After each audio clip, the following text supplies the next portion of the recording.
హల్లెలూయా. దేవుని నామమునకు సమస్త మహిమ కలుగును గాక. ఎంతమంది సంతోషంగా ఉన్నారు?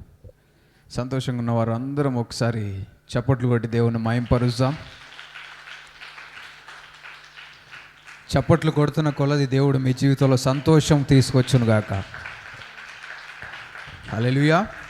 ఎంతో సంతోషం. మరి ఒక పునరుద్ధాన దినం ఈ విధంగా మిమ్మల్ని అందరినీ చూడడానికి దేవుడు ఇచ్చిన ఈ గొప్ప సమయమును బట్టి ఆ దేవాతి దేవునికి మహిమ కలుగును గాక.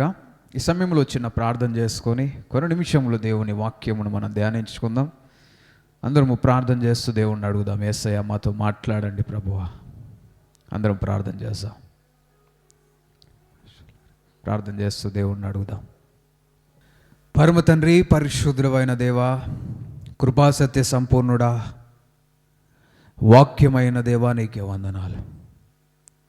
ఈ మధ్యాహ్న కాల సమయంలో కొన్ని నిమిషములు ప్రభువా నీ మాటలు ధ్యానించుచుండగా మీరే మా అందరితో మాట్లాడండి. వినగలిగే చెవులు, గ్రహించగలిగే మనస్సు, అనుసరించి నడుచుకునే జీవితములు మాకు దయచేసి నడిపించమని మీకే సమస్త మహిమ ఘనత ప్రభావములు ఆరోపిస్తూ యేసు నామములో ప్రార్థిస్తున్నాం తండ్రి. ఆమేన్, ఆమేన్, ఆమేన్. హల్లెలూయా. దేవుని నామమునకు సమస్త మహిమ కలుగును గాక. ఎంతో చక్కటి సమయమును దేవుడు మనకు అనుగ్రహించాడు. గత వారం ఈ సమయానికి వర్షం పడుతూ ఉంది, ఈరోజు ఎండ వస్తూ ఉంది. కాలాలు మారుతూ ఉన్నాయి, సమయాలు మారుతూ ఉన్నాయి. మారని దేవుడు మన దేవుడు. హల్లెలూయా. ఏది మారినప్పటికీ కూడా దేవుడు మనల్ని విడువక ఎడబాయక నడిపిస్తున్న దేవుణ్ణి బట్టి ఒక్కసారి రెండు చేతులు ఎత్తి దేవుని మహిమపరుద్దాం. హల్లెలూయా, హల్లెలూయా, హల్లెలూయా. ఈ మధ్యాహ్న కాల సమయంలో కొన్ని నిమిషములు దేవుని వాక్యమును మనం ధ్యానించుకుందాం. ఈరోజు యేసు ప్రభు చేసిన ఒక అద్భుతమును మీతో పంచుకోవడానికి నేను ఇష్టపడతా ఉన్నా. హల్లెలూయా. ఎంతమంది వినడానికి సిద్ధంగా ఉన్నారు? మీ పక్కన వాళ్ళని అడగండి, సిద్ధంగా ఉన్నారని అడగండి. నువ్వు వింటున్న కొలది దేవుడు నీ జీవితంలో కూడా అద్భుతము చేయును గాక. హల్లెలూయా. యేసు ప్రభు ఈ లోకంలో ఉన్నప్పుడు ఎన్నో అద్భుతాలు చేసేవాడు. యేసు ప్రభు ఒక ప్రదేశానికి వస్తున్నాడు అంటే ఆ ప్రదేశంలో చాలా ఎక్స్పెక్టేషన్ ఉండేది. దేవుడు గొప్ప కార్యములు జరిగిస్తాడనే వినికిడి, వార్త అనేక ప్రదేశముల్లో వ్యాపించింది. ఎందుకంటే ఆయన వాస్తవంగా చేసేవాడు, అద్భుతములు చేసేవాడు. హల్లెలూయా. అయితే యేసు ప్రభు చేసిన ఒక కార్యముని ఈరోజు మీతో పంచుకోవడానికి ఇష్టపడతా ఉన్నా. ఈరోజు అంశం ఏంటి అంటే, టైటిల్ ఏంటి అంటే, పక్షవాయువు కలిగిన వ్యక్తి. ఏంటి? పక్షవాయువు కలిగిన వ్యక్తి. హల్లెలూయా. చూడండి దేవుని వాక్యంలో నుండి మార్కు సువార్త 2వ అధ్యాయము 1వ వచనం. మార్కు సువార్త 2వ అధ్యాయము 1వ వచనం. కొన్ని దినములైన పిమ్మట ఆయన మరలా కపెర్నహూములోనికి వచ్చెను. స్తోత్రం. హల్లెలూయా. కొన్ని దినములైన తర్వాత మళ్ళీ ఆయన కపెర్నహూములోనికి వచ్చెను. స్తోత్రం. యేసుప్రభు ఏ ప్రదేశానికి వచ్చాడు? కపెర్నహూము అనే ప్రదేశమునకు రావడం మనం చూస్తూ ఉన్నాం. యేసుప్రభు అనేక ప్రాంతములు దర్శించడానికి, యేసుప్రభు అనేక ప్రాంతముల్లో దేవుని రాజ్య సువార్తను ప్రకటించడానికి వెళ్తుండేవాడు. అయితే ఈ సమయంలో ఎక్కడున్నాడు అంటే కపెర్నహూము అనే ప్రదేశానికి వచ్చాడు. మరలా వచ్చాడని ఉంది కదా. మరలా అంటే ఏంటి? ఇంతకుముందు కపెర్నహూము ప్రదేశానికి వచ్చాడు, మళ్ళీ ఆ ప్లేస్కి రీవిజిట్ చేశాడు. హల్లెలూయా. యేసు ప్రభువు మళ్ళీ మన జీవితంలో కార్యములు జరిగించే దేవుడు, మళ్ళీ మనల్ని దర్శించాలని ఆశ కలిగిన దేవుడు. హల్లెలూయా. మన జీవితంలో యేసు ప్రభువు మళ్ళీ మనల్ని తాకడానికి ఇష్టపడతా ఉన్నాడు. హల్లెలూయా. ఒకవేళ యేసు ప్రభువు నీతో గత వారము మాట్లాడి ఉండొచ్చు. ఆయన ఏం కోరుకుంటున్నాడంటే మళ్ళీ ఈ వారం కూడా నీతో మాట్లాడాలని కోరుకుంటున్నాడు. మళ్ళీ నీ జీవితంను దర్శించాలని కోరుకుంటా ఉన్నాడు. హల్లెలూయా. మనం నమ్మిన దేవుడు దర్శించే దేవుడు, వచ్చే దేవుడు. హల్లెలూయా. 2వ వచనం చూడండి. ఆయన ఇంట ఉన్నాడని వినవచ్చినప్పుడు అనేకులు కూడి వచ్చిరి గనుక వాకిటనైనను వారికి స్థలము లేకపోయెను. హల్లెలూయా.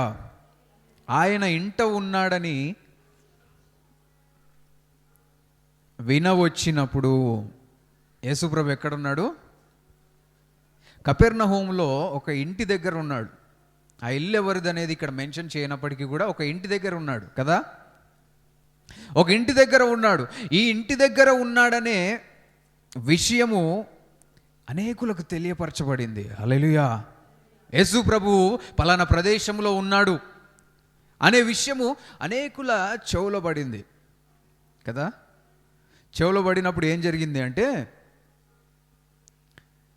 అనేకులు కూడి వచ్చిరి గనుక వాకిటనైనను వారికి స్థలము లేకపోయెను. చప్పట్లు కొట్టి దేవుని మహిమపరుస్తాం. హల్లెలూయా. యేసు ప్రభు వచ్చాడని వార్త విని అనేకులు తరలివచ్చారు. యేసు ప్రభు ఉన్న ప్రదేశానికి అనేకులు చేరి వచ్చారు. వాకిట్లో కూడా వారికి స్థలం లేనంత ప్లేస్ అయిపోయింది. అంటే ఇల్లు నిండిపోయింది. ఇంటి బయట కూడా, వాకిట్లో కూడా ప్రజలు నిండిపోయిన పరిస్థితిని మనం చూస్తూ ఉన్నాం. హల్లెలూయా. యేసు ప్రభు ఏ ప్రదేశంలో ఉంటే ఆ ప్రదేశంలో అనేక ప్రజలు కూడేవారు కదా. ఎట్లా అంటే, యేసు ప్రభు వచ్చాడు, యేసు ప్రభు గొప్ప కార్యాలు చేస్తున్నారని ఒకరి నుంచి ఒకరు విని, అంతే కదా. ఇక్కడ మనం చూస్తూ ఉన్నాం 2వ వచనంలో, ఆయన ఇంట ఉన్నాడని వినవచ్చినప్పుడు అని చెప్పండి, గట్టిగా చెప్పాలి. వినవచ్చినప్పుడు. మనకి వినబడాలి అంటే ఒకళ్ళు చెప్పేవాళ్ళు కూడా ఉండాలి కదా. నీ చెవులకు వినాలంటే ఏం చేయాలి? ఒకళ్ళు మాట్లాడాలా? ఎవరు మాట్లాడకుండా నీ చెవులకు వినిపిస్తుందా? అంటే యేసు ప్రభు వచ్చాడనే విషయము వినిపించడం ఎలా జరిగింది అంటే, కొందరు యేసు ప్రభు వచ్చిన వార్తను తెలియపరిచారు. యేసు ప్రభు ఆ ప్రదేశంలో ఉన్నాడు, అద్భుతములు చేసే యేసయ్య ఆ ప్రదేశంలో ఉన్నాడనే విషయము తెలియపరిచారు. అక్కడికి వెళ్తే మన జీవితంలో బాగుపడతాయి, ఆయన అద్భుతాలు చేస్తాడు, ఆశ్చర్యకార్యములు చేస్తాడనే వార్త అనేకుల చెవిలో పడినప్పుడు వాళ్ళందరూ కూడా తరలి వచ్చారు. స్తోత్రం. హల్లెలూయా. యేసు ప్రభు అద్భుతములు జరిగిస్తాడు, యేసు ప్రభు ఆశ్చర్యకార్యములు జరిగిస్తాడు. అయితే ఇక్కడ అనేకులు యేసు ప్రభు ఉన్న ప్రదేశానికి వచ్చారు. వింటున్నారమ్మా? యేసు ప్రభు ఉన్న ప్రదేశానికి అనేకులు తరలి వచ్చిన తర్వాత బయట కూడా స్థలం లేదు. స్థలం లేనప్పుడు యేసు ప్రభు ఏం చేశాడో తెలుసా? చూడండి, ఆయన వారికి వాక్యము బోధించుచుండగా.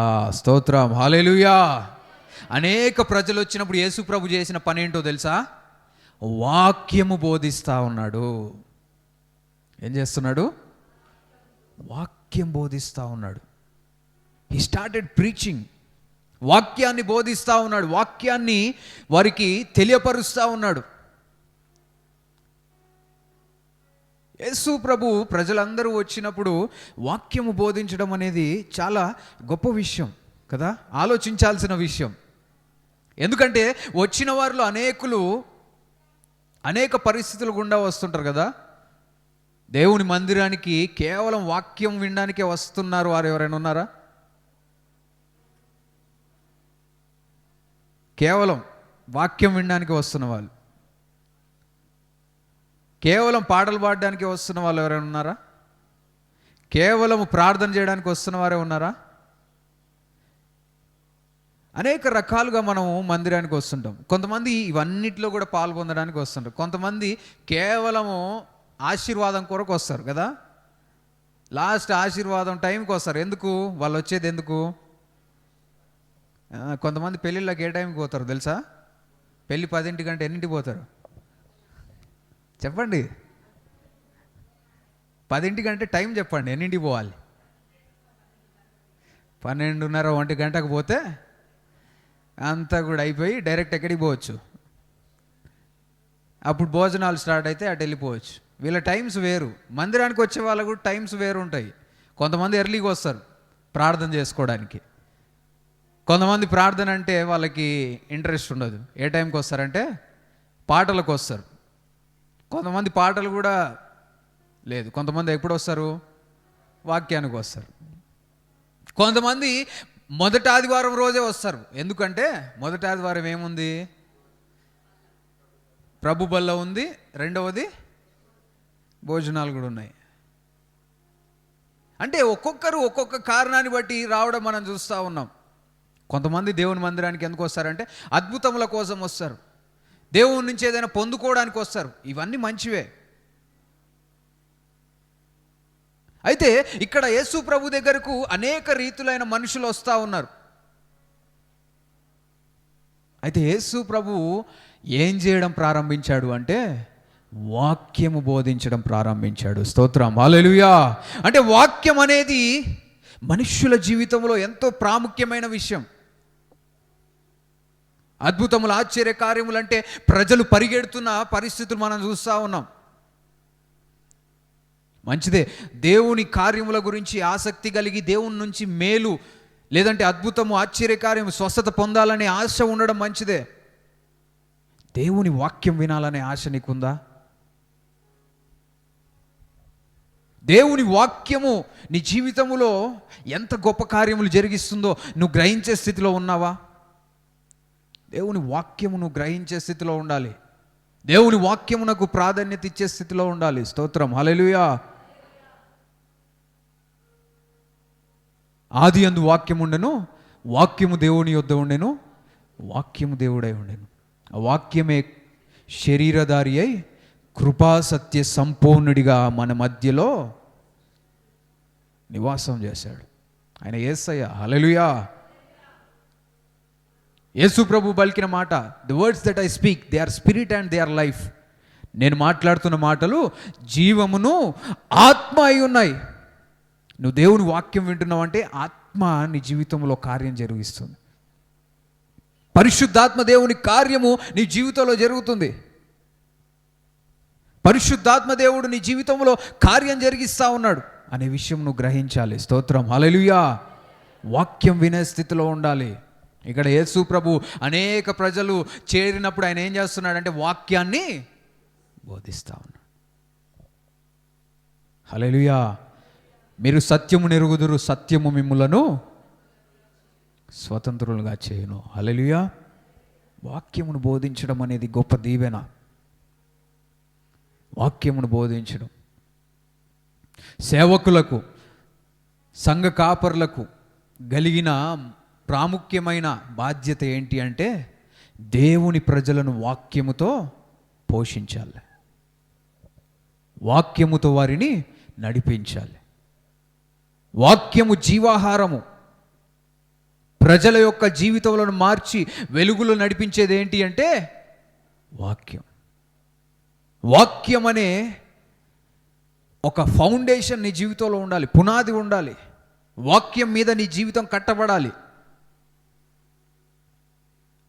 అద్భుతముల మీద, స్వస్థతల మీద నీ జీవితం కట్టబడితే ప్రయోజనం లేదు, కదల్చబడతావు. కానీ వాక్యము మీద నీ జీవితం కట్టబడితే నువ్వు కదల్చబడవు. స్తోత్రం, హల్లెలూయా. మనందరి జీవితం యేసు నామములో వాక్యం మీద కట్టబడును గాక. వాక్యం నీ జీవితంలో ఫలించాలి. వాక్యం మీద నీ జీవితం కట్టబడాలి. హల్లెలూయా. కొరింథీయులకు రాసిన మొదటి పత్రిక 1వ అధ్యాయం 21వ వచనం చూడండి. కొరింథీయులకు రాసిన మొదటి పత్రిక 1వ అధ్యాయం 21వ వచనం. దేవుని జ్ఞానానుసారముగా లోకము తన జ్ఞానము చేత దేవునిని ఎరుగకుండినందున సువార్త ప్రకటనయను వెర్రితనము చేత నమ్ము వారిని రక్షించుట దేవుని దయాపూర్వక సంకల్పమాయను. స్తోత్రం, హల్లెలూయా. దేవుని వాక్యం ఏం చెప్తుందంటే సువార్త ప్రకటన అను వెర్రితనము చేత. సువార్త ప్రకటన ఈ లోకంలో ఉన్న వారికి ఎట్లా కనిపిస్తుంటుంది తెలుసా? వెర్రితనంగా కనిపిస్తూ ఉంటుంది. వీళ్ళేంది దేవుడి వాక్యాన్ని ఇంతసేపు చెప్తా ఉన్నారు, వాక్యాన్ని పంచుకుంటా ఉన్నారేంటి, ఆ పరిశుద్ధ గ్రంథమని దాంట్లో నుంచి ఎన్నో వాక్యాలు చదువుకుంటూ మా జీవితంలో మార్చబడ్డాయని చెప్తున్నారేంటి అని ఈ లోకస్తులు అనుకోవచ్చు, వాళ్ళకు వెర్రితనంగా కనిపించవచ్చు. కానీ దేవుడు రక్షణ కొరకు ఏర్పరచుకున్న మార్గం ఏంటంటే సువార్త ప్రకటించబడ్డం. హల్లెలూయా, హల్లెలూయా, హల్లెలూయా. సువార్త ప్రకటించబడినప్పుడు అనేకుల జీవితములు మార్చబడతాయి, అనేకులు రక్షణలోనికి వస్తారు, అనేకుల జీవితములు ప్రభావితం చెందుతాయి. హల్లెలూయా. దేవుని వాక్యం మనల్ని మారుస్తుంది. ఆయన వాక్యము రెండంచులు గల ఖడ్గము. హల్లెలూయా. దేవుని వాక్యం అనే ఖడ్గమును మనం ధరించగలగాలి. దేవుని వాక్యం ఈ లోకములో ఉన్న ప్రతి పరిస్థితిని జయించడానికి మనకు సహాయం చేస్తుంది, మనల్ని బలపరుస్తుంది. మనం దేవుని వాక్యమును కలిగి జీవించాలి. హల్లెలూయా. నీ ఆశ ఏమై ఉండాలంటే వాక్యములో నువ్వు బలపడాలి. హల్లెలూయా. వాక్యమును చదవాలి, వాక్యమును గ్రహించాలి, వాక్యమును నేర్చుకోవాలి, వాక్యమును ప్రకటించాలనే ఆశ నీకు ఉండాలి. వాక్యము ప్రకటించుట ద్వారా అనేకులు రక్షించబడాలనే దేవుని యొక్క ఉద్దేశం. సువార్త ప్రకటనయను వెర్రితనము చేత నమ్మువారిని రక్షించుట దేవుని దయాపూర్వక సంకల్పమాయను. దేవుని సంకల్పం, దేవుని సంకల్పం అంటే దేవుని ఉద్దేశం, దేవుని ప్రణాళిక, దేవుని ఏర్పాటు ఏంటంటే సువార్త ప్రకటించబడాలి, దాన్ని విన్నవాళ్ళు రక్షించబడాలి. సువార్త ఎవరు ప్రకటించాలో తెలుసా? ఎవరు ప్రకటించాలి? మనుష్యులు. దేవుని ఉద్దేశం ఏంటంటే మానవులు ఆయన స్వరూపంలో, ఆయన పోలికలో రూపింపబడిన నువ్వు నేను సువార్తను ప్రకటించి అనేకులను దేవుని వెలుగులోనికి నడిపించాలనేది దేవుని యొక్క ఉద్దేశం. దేవుడు సువార్తను ప్రకటించడానికి దేవదూతల్ని లేదంటే ఈ లోకములో ఉన్న వాటిని వాడుకోవట్లేడు. దేవుడు ఏం కోరుకుంటున్నాడు అంటే నువ్వు నేను దేవుని సువార్తను ప్రకటించాలని కోరుకుంటున్నాడు. హల్లెలూయా. మీ పక్కన వాళ్ళకి చెప్పండి, దేవుడు నువ్వు సువార్త ప్రకటించాలని కోరుకుంటున్నాడు. చెప్పండి చెప్పండి, చెప్తలేరు కొంతమంది. దేవుడు నువ్వు సువార్త ప్రకటించాలని కోరుకుంటున్నాడు అని. అనేకులు రక్షణలోనికి రావాలి అంటే మనం నోరు తెరిచి మాట్లాడాలి, నోరు తెరిచి మాట్లాడాలి. హల్లెలూయా. దేవుడు మనుష్యుల ద్వారా సువార్త ప్రకటించబడాలని కోరుకుంటా ఉన్నాడు. మనం ప్రకటించే స్థితిలో ఉంటున్నామా? దేవుని గురించిన సువార్తను అనేకులకు తెలియపరిచే స్థితిలో ఉంటున్నామా? నిన్ను పరీక్షించుకోవాలి. నువ్వు దేవుని గురించి చెప్తున్నావా? దేవుని సువార్తను ప్రకటిస్తున్నావా? మనమందరము దేవునికి సాక్షులముగా దేవుని గురించిన వార్తను అనేకులకు పరిచయం చేయుదుముగాక. నోరు తెరిచి యేసు నామములో యేసయ్య సువార్తను ప్రకటించుదుముగాక. మూయబడిన నోర్లు యేసు నామములో తెరవబడునుగాక. మూగదయం యేసు నామములో తొలగిపోవునుగాక. మాట్లాడే స్థితిలో ఉండాలి. దేవుని గురించిన వాక్యమును మనము ప్రకటించే స్థితిలో ఉండాలి. మార్కు సువార్త 2వ అధ్యాయం 3వ వచనం చదవండి. కొందరు పక్షవాయువు గల ఒక మనిషిని నలుగురి చేత మోయించుకొని ఆయన యొద్దకు తీసుకొని వచ్చిరి. స్తోత్రం. హల్లెలూయా. అయితే ఇక్కడ మనం చూసినట్లయితే యేసు ప్రభు ఒక ఇంట్లో ఉన్నాడు. ఇల్లు నిండిపోయింది, ఇంటి బయట వాకిలి కూడా స్థలం లేకుండా నిండిపోయింది. ఇప్పుడు ఒక నలుగురు మనుషులు ఏం చేస్తున్నారు అంటే ఒక పక్షవాయువు కలిగిన వ్యక్తిని నలుగురు తీసుకొని వస్తూ ఉన్నారు. హల్లెలూయా. పక్షవాయువు అంటే తెలుసా? ఎంతమందికి తెలుసు? తెలియదా? పక్షవాయువు వచ్చిన వారికి కాల్లో చేయో పని చేయవు పడిపోయినాయి అంటుంటారు కదా. కొన్నిసార్లు ఒక సైడ్ అంతా పడిపోతుంది, అంటే ఎడమ చెయ్యి ఎడమ కాలు లేదంటే కుడి చెయ్యి కుడి కాలు పని చేయని పరిస్థితి. ఇంగ్లీష్లో అయితే ఏముంది అంటే చూడండి, and they come unto him bringing one sick of the palsy.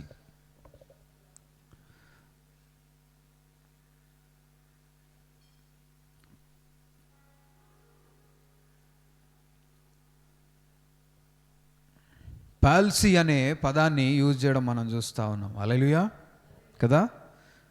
దానికి ఇంకొక పదం ఏంటి అంటే పెరాలసిస్. పెరాలసిస్ అనే రోగము దాంట్లో నేను చూసినప్పుడు 2 దశలుగా ఉంటాయి, 2 డిఫరెంట్ విధాలు ఉంటాయి. ఒకటేమో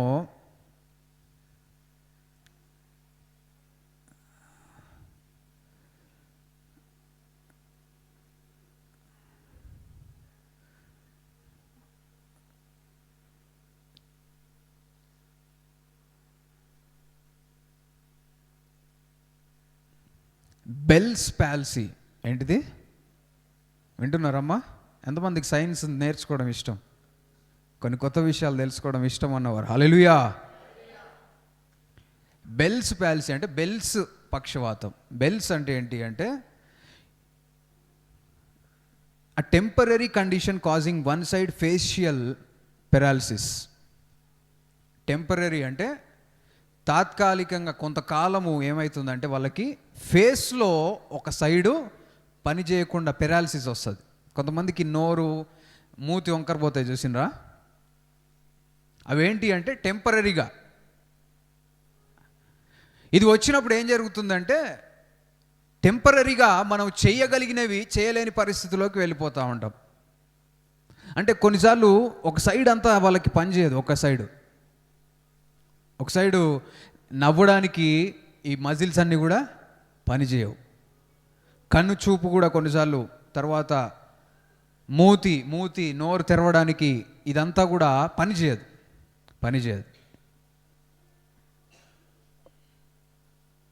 అలాంటి పరిస్థితులు ఉంటాయి. ఇది టెంపరరీగా. మరి కొంతమందికి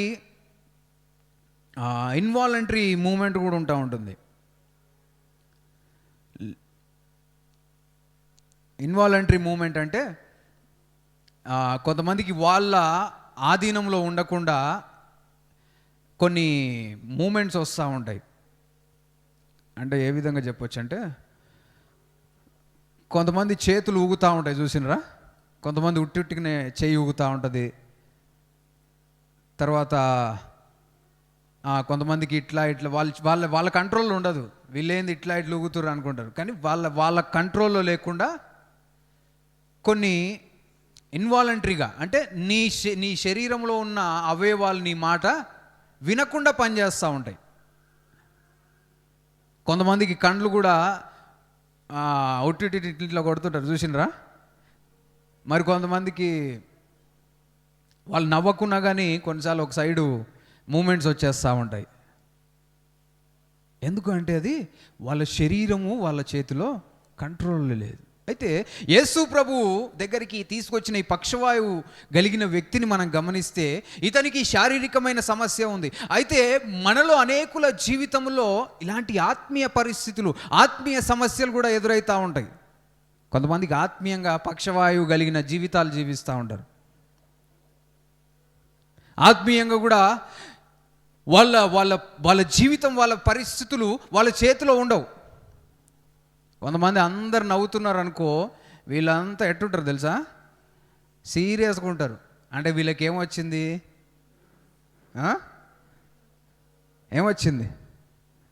ఆత్మీయంగా ఏదో సమస్య ఉంది. అందరు యాక్టివ్గా ఉన్నారు, అందరూ సంతోషంగా ఏదైనా చేస్తున్నారు. వీళ్ళు ఏం చేస్తారు? నాకు బట్టనట్టు ఉంటారు. దయ్యమన్న బట్టి ఉండాలి, లేకుంటే ఆత్మీక మానసికమైన ఏదైనా ఇబ్బంది ఉండొచ్చు. హల్లెలూయా. కొంతమంది చేయొద్దు అనుకుంటా ఉంటారు, కానీ అదే చేస్తూ ఉంటారు కదా. జనవరి 1 రోజు వస్తారు. జనవరి 1 రోజు వచ్చి, అయ్యా ఈ సంవత్సరం నుంచి నేను ఈ పని చేయను అంటారు. చేయనని వెళ్తారు, ఇంటికి వెళ్తారు. ఒక 2 రోజులు ఉంటారు, 3 రోజులు ఉంటారు. 4వ రోజు ఏం చేస్తారంటే చేయొద్దు అనుకోవడం, పాపంలోనే మళ్ళీ పడిపోతారు. కొంతమంది భలే తీర్మానాలు చేసుకుంటారు, అయ్యా ఈ వచ్చే సంవత్సరం నుంచి నేను ఇంకా తాగను. అట్ట తీర్మానాలు తీసుకొని సంవత్సరాలు పోతున్నాయి, కానీ వీళ్ళు మాత్రం విడిపించబడలేకపోతారు. ఎందుకంటే కొన్నిసార్లు మానసిక పరిస్థితులు, కొన్నిసార్లు ఆత్మీయ స్థితిలో వీళ్ళు చేయాలనుకుంటున్నారు కానీ చేయలేకపోతా ఉన్నారు. తాగకుండా ఉండాలనుకుంటున్నారు కానీ ఉండలేని పరిస్థితి. ఎంత ఘోరమైన పరిస్థితి. మనం ఇలాంటి స్థితిలో ఉంటున్నాం. తాగితే సస్తామని తెలుసు కదా. సిగరెట్ డబ్బాల మీద రాసి ఉంటుంది, ఏమని రాసి ఉంటుంది? Smoking is injurious to health. అంటే ఈ పొగ తాగితే చచ్చిపోతావు బాబు అని చెప్తున్నారు. ఈయన ఏం చేస్తాడు? అదే డబ్బా కొనుక్కుంటాడు. ఏదైతే చచ్చిపోతారని తెలుస్తుందో దాన్నే తీసి కాల్వాలి. సిగరెట్లు, ఈ మందులు తాగిన ముగ్గురు తాగితే ముగ్గురులో ఒకరు చచ్చిపోతుంటారు. అంటే ఇద్దరు చచ్చిపోరని కాదు, తొందరగా చచ్చిపోతాడు ఈయన. వీళ్ళు తాగే పరిస్థితిని బట్టి తెలుసు. కానీ ఏం చేస్తున్నారు అంటే మళ్ళీ అక్కడికే వెళ్తా ఉన్నారు. అదే చేస్తూ ఉన్నారు. మనలో కూడా కొంతమంది ఇలాంటి పరిస్థితే. అయ్యా ఈ సంవత్సరం నేను కోపమే పడను. ఒక సిస్టర్ ఇట్నే నిర్ణయం తీసుకుందంట. అయ్యా ఈ సంవత్సరం నేను కోపమే పడను. అన్న వారంకో 10 రోజులకో ఏదో గొడవ అయిందంట. గొడవలో ఇష్టం వచ్చినట్టు తిడుతుందంట ఆమె బట్టలు ఎడిపోతున్నాయి అర్థం కావట్లేదు ఆమెకు, అంత కోపం ఆమెకి. అంటే తీర్మానం చేసుకుంటున్నారు కానీ వాళ్ళ కంట్రోల్లో వాళ్ళు. ఎంత ఘోరమైన పరిస్థితి. మనం ఎలాంటి స్థితిలో ఉంటున్నాం? మన జీవితంలో ఇలాంటి పరిస్థితులు మనల్ని వెంటాడుతున్నాయా? మనల్ని మనం పరీక్షించుకోవాలి. కొంతమందికి పెరాలసిస్ వచ్చినప్పుడు ఒక సైడ్ అంతా పనిచేయదు కదా. కొంతమందికి చేతులు పనిచేయవు. కొంతమంది జీవితంలో, ఆత్మీయ జీవితంలో కూడా దేవుని కార్యములంటే చేతులు కాళ్ళు పనిచేయవు. అయ్యగారు మందిరానికి రావాలంటే కాళ్ళు నొప్పి లేస్తున్నాయి, పనికి పోవాలంటే కాళ్ళు నొప్పి లేవు, ఇంకేడికి పోవాలంటే నొప్పి లేవు, ఊరికి పోవాలంటే కాళ్ళు నొప్పి లేవు, ఇంకా ఫంక్షన్స్కి పోవాలంటే కాళ్ళు నొప్పులు కాదు, ఇంకా హుషారైపోతాయి, కాళ్ళల్లో బలం వస్తుంది.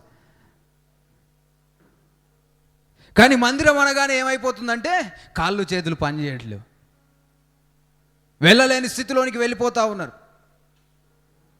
అపవాది ఏం చేస్తున్నాడు అంటే నీ జీవితమును అపవాది వాడి కంట్రోల్లో ఉంచుకొని నువ్వు దేవునికి దూరం అయిపోయేటట్టుగా చేస్తూ ఉన్నాడు. ఆత్మీయ జీవితంలో కొందరి ఆత్మీయ జీవితంలో ఇలాగే ఉంటున్నాయి. దేవునిలో బలపడాలని కోరుకుంటా ఉన్నారు కానీ బలపడలేని స్థితిలోనికి, పాపపు స్థితిలోనికి వెళ్ళిపోతూ ఉన్నారు. మనం ఎలాంటి స్థితిలో ఉంటున్నాం? మనల్ని మనం పరీక్షించుకోవాలి. స్తోత్రం, హల్లెలూయా. అయితే కొన్ని ఇలాంటి సమస్యలు ఏమైపోతాయంటే కొంత ప్రయాసపడి కొంతమంది మెడిసిన్ తీసుకున్నా, కొంతమందికి మెడిసిన్ తీసుకోకున్నా కానీ కొంతకాలానికి రిలీఫ్ వచ్చే అవకాశం ఉంటుంది. కొంతమందికి పెరాలసిస్, సెరిబ్రల్ పెరాలసిస్ అంటే బ్రెయిన్ నుంచి ఇబ్బంది వస్తుంది. బ్రెయిన్లో ఏవైనా క్లాట్స్ అంటే రక్తము, బ్రెయిన్లో రక్తము గడ్డలు కట్టి అక్కడి నుంచి ఈ మెదడు పనిచేయాల్సిన విధానము సరైన రీతిలో చేయకపోవడం వలన శరీరంలో ఉన్న అవయవాలు పనిచేయవు. ఎందుకంటే మన శరీరాన్ని అంతా కంట్రోల్ చేసేది ఏంటిది? బ్రెయిన్, మెదడు కంట్రోల్ చేస్తూ ఉంటుంది. అందుకే ఒక చెయ్యి పోయినా బతుకుతారు, కాలు పోయినా బతుకుతారు, తలపోతే బతుకుతారా? ఎందుకు? మెయిన్ ఎక్కడుంది అంతా, తర్వాత గుండె. ఈ రెండు లేకుంటే చాలా కష్టం, చాలా బతకరు. హల్లెలూయా. అయితే ఇక్కడి నుంచి వచ్చే సిగ్నల్స్ ద్వారా శరీరం అంతా కూడా కంట్రోల్ అవుతూ ఉంటుంది. అందుకే దేవుని వాక్యం తెలియపరుస్తుంది, నీ మనస్సు నూతన పరచబడాలి. హల్లెలూయా. గట్టిగా చెప్దాం, హల్లెలూయా. నీ ఆలోచనలను బట్టే నీ శరీరము పనిచేస్తూ ఉంటుంది. దేవునితో సమయాన్ని గడుపుతూ దేవుని పనులలో, దేవుని పరిచర్యలో నువ్వు పాల్పొందుతున్నప్పుడు నీ ఆలోచనలు ఆ విధంగా పనిచేస్తూ ఉంటాయి. సరైన రీతిలో నువ్వు ముందుకు వెళ్తావు. బ్రెయిన్ స్ట్రోక్స్ వచ్చిన వాళ్ళకి ఒక సైడ్ అంతా కూడా పక్షవాయువు వచ్చేస్తుంది కదా. వాళ్ళు నడవడానికి అంటే కాలు ఉంటుంది, చెయ్యి ఉంటుంది. వీళ్ళు కాళ్ళు చేతులు లేక కాదు, ఉంటాయి కానీ ఉండి కూడా లేనట్టే. అంటే వాటికి ఇవ్వబడిన పనులు అవి చేయవు, వినవు. మనం ఎలాంటి స్థితిలో ఉంటున్నాం? మన ఆత్మీయ జీవితంలో ఉన్న ప్రతి ఒక్క పక్షవాయువు కలిగిన సూచనలు యేసు నామములో తొలగిపోవునుగాక. మనం ఎలాంటి స్థితిలో ఉన్నాం? పక్షవాయువు కలిగిన వ్యక్తిని ఏం చేస్తున్నారంటే నలుగురి చేత మోయించుకొని ఆయన యొద్దకు తీసుకొని వచ్చారు. యేసు ప్రభు దగ్గరికి తీసుకురావడానికి ఎంతమంది వస్తున్నారు? నలుగురు వస్తూ ఉన్నారంట. స్తోత్రం, హల్లెలూయా. అంటే ఒక వ్యక్తిని యేసు ప్రభు దగ్గరికి తీసుకురావడానికి ఎంతమంది అవసరం పడిందంటే ఎంతమంది? నలుగురు. దేవుని దగ్గరికి ఒక వ్యక్తి రావాలి అంటే అనేక సార్లు ఒక్కరి సామర్థ్యంతో కాదు,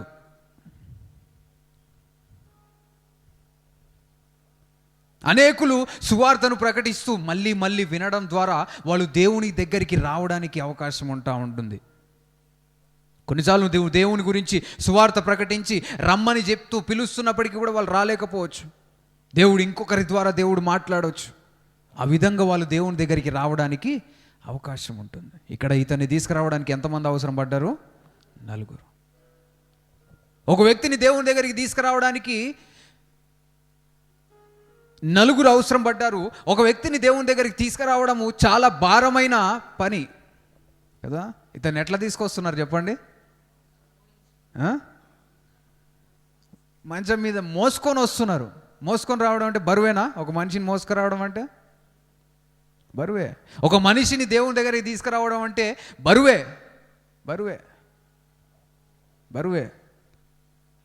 అంటే మనం నిజంగా వాళ్ళని ఎత్తుకొని రాకపోవచ్చు, కానీ కొన్నిసార్లు వాళ్ళని తీసుకురావడానికి మనం పడుతున్న ప్రయాసం మనకు భారంగా అనిపించవచ్చు. ఎవరైనా ఒక్కరిని మందిరానికి తీసుకొచ్చుంటే వాళ్ళకి కొంత భారం తెలుస్తుంది. ఎవరినైనా దేవుని మందిరానికి తీసుకురావడానికి ప్రయాసపడుతున్నప్పుడు ఆ భారము, ఆ కష్టం నీకు అర్థమవుతుంది. కేవలం ఆదివారం రోజు మందిరానికి వచ్చి కూర్చొని దేవుని వాక్యాన్ని విని ఇంటికి వెళ్ళి నా జీవితం నాది అనుకుంటే నీకు ఆ భారము తెలియదు. యేసు ప్రభు మాటలు వినడానికి అనేకులు ఇంటి దగ్గర ఉన్నారు, ఇంటి బయట ఉన్నారు. వాళ్ళందరికీ ఆ వ్యక్తి యొక్క భారము వాళ్ళకు తెలియదు. ఎందుకంటే మోస్తుంది వాళ్ళు కాదు,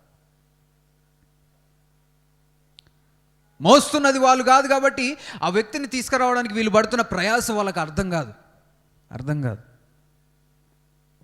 మనం దేవుని కొరకు ప్రయాసపడే స్థితిలో ఉండాలి. స్తోత్రం, హల్లెలూయా. ప్రయాసపడాలి. దేవుని మందిరానికి తీసుకురావడానికి నువ్వు ప్రయాసపడాలి. నువ్వు ఎంతమందిని దేవుని దగ్గరికి తీసుకురావడానికి ప్రయాసపడుతున్నావా? కొంతమంది స్కూల్కి పిల్లల్ని పంపడానికి కొట్టి పంపుతారు. చర్చికి మాత్రం ఆప్షన్, పోతే పోరా, లేకుంటే లేదు. ఆడుకో. వాడు మాట వింటలేడు అయ్య గారు. స్కూల్కి మాత్రం వింటాడు మాట, చర్చికి మాత్రం మాట విన్నాడు. ఎందుకు వినట్లేడు? స్కూల్కి అంటేనేమో నువ్వు 2 అంటిస్తున్నావు, చర్చికి అంటే మాత్రం అంటియట్లేవు. కాబట్టి వాడు ఏం చేస్తాడు? ప్రయాసపడుతున్నావు. దేవుని మందిరానికి ఉన్న ప్రాముఖ్యతను గమనిస్తున్నావా?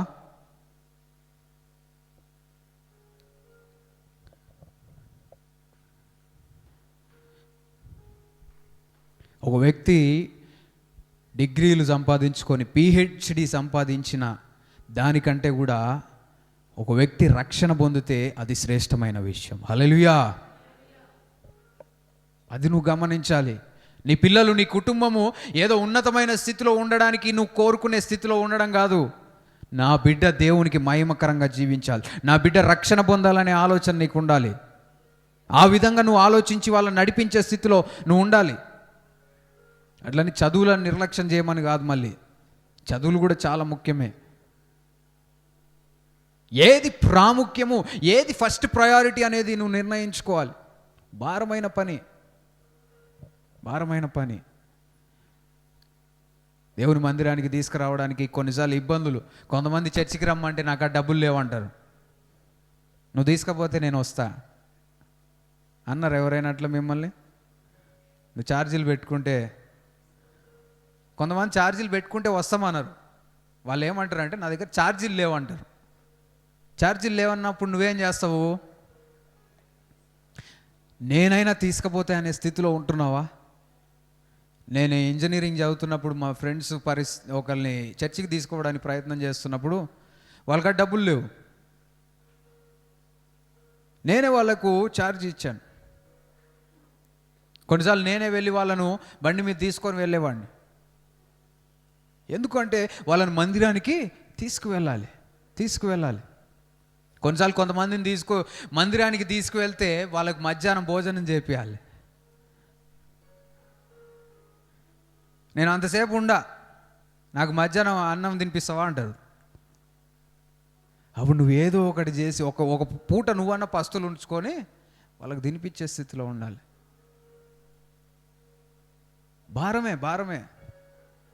భారమే కష్టమే. అయినా కానీ నువ్వు దేవుని కొరకు ప్రయాసపడితే దేవుడు నిన్ను నిలబెడతాడు. దేవుడు నిన్ను ఉన్నతమైన స్థితిలో నిలబెడతాడు.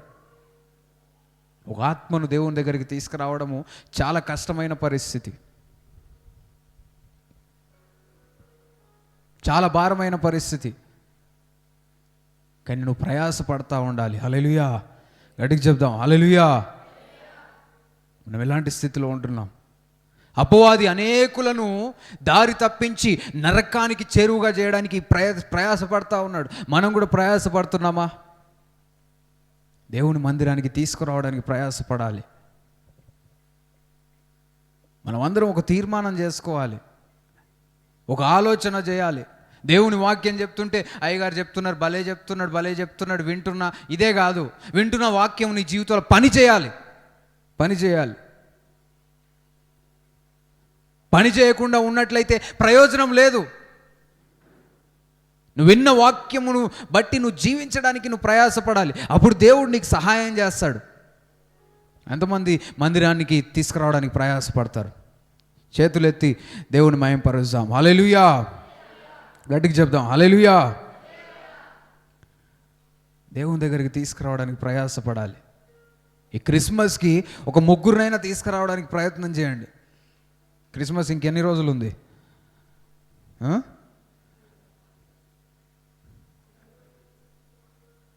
ఈరోజు ఎంత డేటు? 9వ తారీఖు. 9 నుంచి 9 అంటే ఒక 30 రోజులు. 45 days, 45 days, 45 ఎగ్జాక్టా? 46th day Christmas అంట. అంటే 45 రోజులు ఉన్నాయి. నెలన్నర ఉంది. ఈ నెలన్నరలో ఒక ముగ్గురిని ప్రయాసపడతావా? కొంచెం టైం ఉంది కదా. చాలామంది క్రిస్మస్ ముందు రోజు పోయి రారా నువ్వు రారా అని పిలుస్తారు. రాకుంటే మళ్ళా రాలేదంటారు. నిన్ను ఒక్కసారి పిలవంగానే వచ్చినావా? ఎవరైనా ఒక్కసారి నీకు యేసు ప్రభువు గురించి చెప్పగానే నువ్వు దేవుని దగ్గరికి వచ్చేసావా? కొన్నిసార్లు దేవుని సేవకులు మళ్ళీ అమ్మ, కొంతమందికి అయితే నేను చెప్తా ఉంటా, అమ్మ రండి చెప్పి కొన్నిసార్లు బాధ అనిపిస్తూ ఉంటుంది. ఏంది వీళ్ళు ఇంత కఠినంగా ఉన్నారు. కొంతమంది ఏమో మంచిగా తొందరగా అర్థం చేసుకుంటారు మనం చేస్తున్న ప్రయాస. కొంతమందికి అర్థం కాదు. అయినా కానీ ప్రయాసపడాలి. హల్లెలూయా. నీ ప్రయాసను ఎవరు చూస్తున్నారు అంటే దేవుడు చూస్తున్నాడు. హల్లెలూయా, గట్టిగా చెప్దాం హల్లెలూయా. దేవుని దగ్గరికి తీసుకురావడము భారముతో కూడిన పని. అది నువ్వు చేసే స్థితిలో ఉండాలి. భారం అయినా కానీ నువ్వు భారం అనుకోకుండా ఆ పనిని చేయాలి. ఒక మనిషిని ఎత్తుకొని వస్తున్నారు, భుజాలను వస్తాయి తెలుసా? ఎప్పుడైనా ఎవరైనా చనిపోయినప్పుడు సమాధి మోసినరా? ఎంతమంది మోసినారు? అబ్బాయిలే మోస్తుంటారు ఎక్కువ, అంతేనా? లేడీస్ మోస్తారా? వేరు అనుకుంటా. కొన్నిసార్లు ఏమవుతుందంటే మనకంటే పక్కన వాళ్ళు పొట్టుకున్నారు అనుకో, బరువు మన మీద ఎక్కువ పడుతుంది. భుజానికి ఒత్తుకుంటా ఉంటుంది. ఈడ కొన్నిసార్లు నడవరాదు. అందరూ ఒక స్పీడ్లో వెళ్తుంటే నడవ వస్తుంది. కొన్నిసార్లు కొందరు ముందుగా, కొందరు అటు ఇటు చేస్తున్నప్పుడు కొంచెం ఇబ్బందిగా అనిపిస్తూ ఉంటుంది. వాళ్ళ హైట్ని బ్యాలెన్స్ చేయడానికి కొన్నిసార్లు మనం కొంచెం వంగి నడవాల్సి వస్తుంటుంది. లేదంటే కొంచెం ఇంకా పట్టుకున్నాం అనుకో అందరికంటే, అప్పుడు నువ్వే కొంచెం చెయ్యి పైకి ఎత్తడమో అట్లా పట్టుకోవాల్సి వస్తుంటుంది. ఇబ్బందే. నలుగురు కలిసి మంచాన్ని తీసుకొని ఆ పరుపుతోటి ఆయనను తీసుకొస్తున్నారంటే ఇబ్బందే. అయినా కానీ ప్రయాసపడుతున్నారు. స్తోత్రం, హల్లెలూయా. ఎంత దూరం నుంచి తీసుకొస్తున్నారో తెలియదు ఆయనని, కానీ యేసయ్య దగ్గరికి తీసుకురావాలనే ఆలోచన కలిగి వస్తూ ఉన్నారు. హల్లెలూయా. మనం ఎలాంటి స్థితిలో ఉంటున్నాం? దేవుని గురించి చెప్పే స్థితిలో ఉంటున్నామా? నువ్వు దేవుని కొరకు చేసే ప్రతి ఒక్క పని విలువైనది. ఒక దేవుని సేవకుడు, ఒక పాస్టరు 1980s 90s మరణించి మళ్ళీ తిరిగి లేచాడు. వింటున్నారమ్మా? ఒక భయంకరమైన యాక్సిడెంట్లో ఆయన ప్రాణాలు కోల్పోయాడు. ఆయన కారులో వెళ్తూ ఉంటే ఎదుటి నుంచి ఒక ట్రక్ వచ్చి గుద్దితే ఈయన కారులో ఉండి ఈయన చనిపోయాడు అనుకున్నారు. అక్కడికి వచ్చి చూసిన వాళ్ళందరూ కూడా, కొంతమంది వస్తారు కదా, ఎవరు మెడికల్ టీం వాళ్ళు వచ్చి అతన్ని పరీక్షిస్తే ప్రాణం లేదు. అదిగాక ముందల ఏమంటారు దాన్ని, డాష్ బోర్డా, బండికి ముందల అదంతా ఉంటుంది కదా, అదంతా కూడా మీదికి వచ్చి ఒక చెయ్యి వెనకకి పోయిందంట ఇరిగి. తర్వాత కాలు మీద ప్రెషర్ అంతా పడి కాలు ఇరిగింది. చాలా భయంకరమైన పరిస్థితిలో చనిపోయాడు అనుకొని వీళ్ళు బయటకు వచ్చేసారంట. అయితే అక్కడి నుంచి ఇంకొక దేవుని సేవకుడు వెళ్తూ ఉన్నాడంట రోడ్డు మీద ఆయన భార్యతోటి. వెళ్తూ ఉంటే ఈయనకు ఒక ప్రేరేపణ వచ్చిందంట. దేవుడు ఆయనతో మాట్లాడాడంట. ఆ కారులో ఉన్న వ్యక్తి గురించి నువ్వు ప్రార్థన చేయని దేవుడు ప్రేరేపణ ఇచ్చాడంట. ప్రేరేపణ ఇచ్చినప్పుడు ఈయన వెళ్ళి, పోలీసులు అందరూ ఉంటారు ఏదైనా యాక్సిడెంట్ అయినప్పుడు, వాళ్ళతో అడుగుతూ ఉన్నాడంట, అయ్యా దేవుడు ఒక ఆలోచన ప్రార్థన చేయమని ఆలోచన ఇస్తున్నాడంటే ఊకుంటారా వాళ్ళు? అంటే వాళ్ళు మన విశ్వాసంలో వారు లేరు కాబట్టి మనం చెప్పేవన్నీ కూడా వాళ్ళకి ఎట్లుంటాయి? వెర్రితనంగానే ఉంటాయి. ఈయనేంది, మేము చచ్చిపోయిండని డిక్లేర్ చేసి ఆ శవాన్ని బయటికి తీయడానికి వీలుగాక కొన్నిసార్లు కార్లు అంతా ఒత్తుకొని పోతే, రీసెంట్గా కూడా ఒక బస్ యాక్సిడెంట్ అయింది చూసిండ్రా? ఒక టిప్పర్ వచ్చి బస్సును గుద్దితే అదంతా కూడా ఒక సైడ్ అంతా కూడా రాసుకొని పోయి కంకర అంతా కూడా మీద పడిపోయింది. చాలామంది చనిపోయారంట అక్కడికక్కడే. కొన్ని యాక్సిడెంట్ జరుగుతున్నప్పుడు చాలా జాగ్రత్తగా ఉండాలి. వాటి గురించి ప్రార్థన చేయడం కూడా దీవెన. ఈరోజు ప్రార్థన చేద్దాం యాక్సిడెంట్ జరగకుండా. చూడండి, కొన్ని కోఇన్సిడెన్స్ లాగా అనిపిస్తుంటాయి. రీసెంట్గానే ఒక బస్సు కాలిపోయింది, మళ్ళీ కొంత గ్యాప్లోనే మళ్ళీ ఏం జరిగింది? మళ్ళీ బస్సు యాక్సిడెంట్. చూసిండ్రా?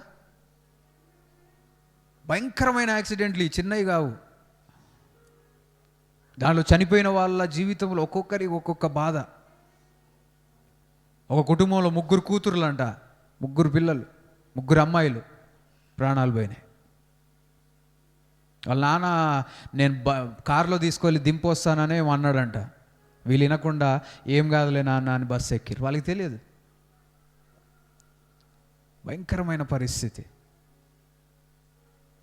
ఒక ప్రయాణం సంతోషకరంగా మారాల్సిన ప్రయాణము కుటుంబాల్లో తీరని శోకాన్ని మిగిల్చింది. ఎంత భయంకరమైన పరిస్థితి. యాక్సిడెంట్స్ జరుగుతున్నప్పుడు జాగ్రత్తగా ఉండాలి. కొంతకాలం క్రితం ట్రైన్ యాక్సిడెంట్స్ అయినాయి. ఒక ట్రైన్ యాక్సిడెంట్ కాగానే మళ్ళీ ఇంకొకటి అయింది, చూసినరా? అపవాది ఏం చేస్తుంటాడంటే కొన్ని ఇలాంటి యాక్సిడెంట్స్ ద్వారా అనేకుల ప్రాణాలు తీయడానికి పొంచి చూస్తూ ఉంటాడు. అందుకే మన మందిరంలో ప్రార్థనలు చేస్తూ ఉంటాం. స్తోత్రం, హల్లెలూయా. యాక్సిడెంట్స్ నుంచి తప్పించబడడానికి మనం ప్రార్థనలు చేస్తూ ఉంటాం. కొన్ని పరిస్థితుల నుంచి దేవుడు మనల్ని విడిపించి సురక్షితంగా కాపాడడానికి మనం ప్రార్థనలు చేస్తూ ఉంటాం. అయితే ఇక్కడ దేవుని సేవకుడు ఒక అతను వెళ్తూ ఉన్నాడు, చనిపోయాడు అనుకొని పోలీసులు ఉన్నారు. ఇంకొక దేవుని సేవకుడు వెళ్తుంటే ఆయనకి దేవుడు ఏం ప్రేరేపణ ఇచ్చాడు? ఆ కారులో ఉన్న వ్యక్తి గురించి నువ్వు ప్రార్థన చేయి. పోలీసులతో వెళ్ళి మాట్లాడుతూ ఉన్నాడు. సార్ ఇట్లా ప్రార్థన చేయాలనే ఆలోచన. ఏం చెప్పిండు, ఎట్లా కన్విన్స్ చేసిండో మనకు తెలీదు. వాళ్ళు మనం నమ్మరు కదా. నువ్వు ప్రార్థన చేస్తే ఏమన్నా మనిషి బాగవుతాడా? ఎన్నెన్నో అనొచ్చు. కానీ ఈయన ఎట్లా కన్విన్స్ చేసిండో చేసి ఆ చచ్చిపోయిన ఆ వ్యక్తి దగ్గరికి వెళ్ళి, ఆ పాస్టర్ దగ్గరికి వెళ్ళి చేతులుంచి ప్రార్థన చేశాడంట. ప్రార్థన చేస్తూనే ఉన్నాడంట చాలాసేపు ప్రార్థన చేసి తర్వాత ఒక పాట పాడడం ప్రారంభించాడంట. హల్లెలూయా. పాట పాడడం ప్రారంభించగానే కొంత సమయానికి ఆ పాస్టర్ గారు కూడా కలిసి పాడడం ప్రారంభించాడంట. చప్పట్లు కొట్టి దేవుని మహిమపరుస్తాం.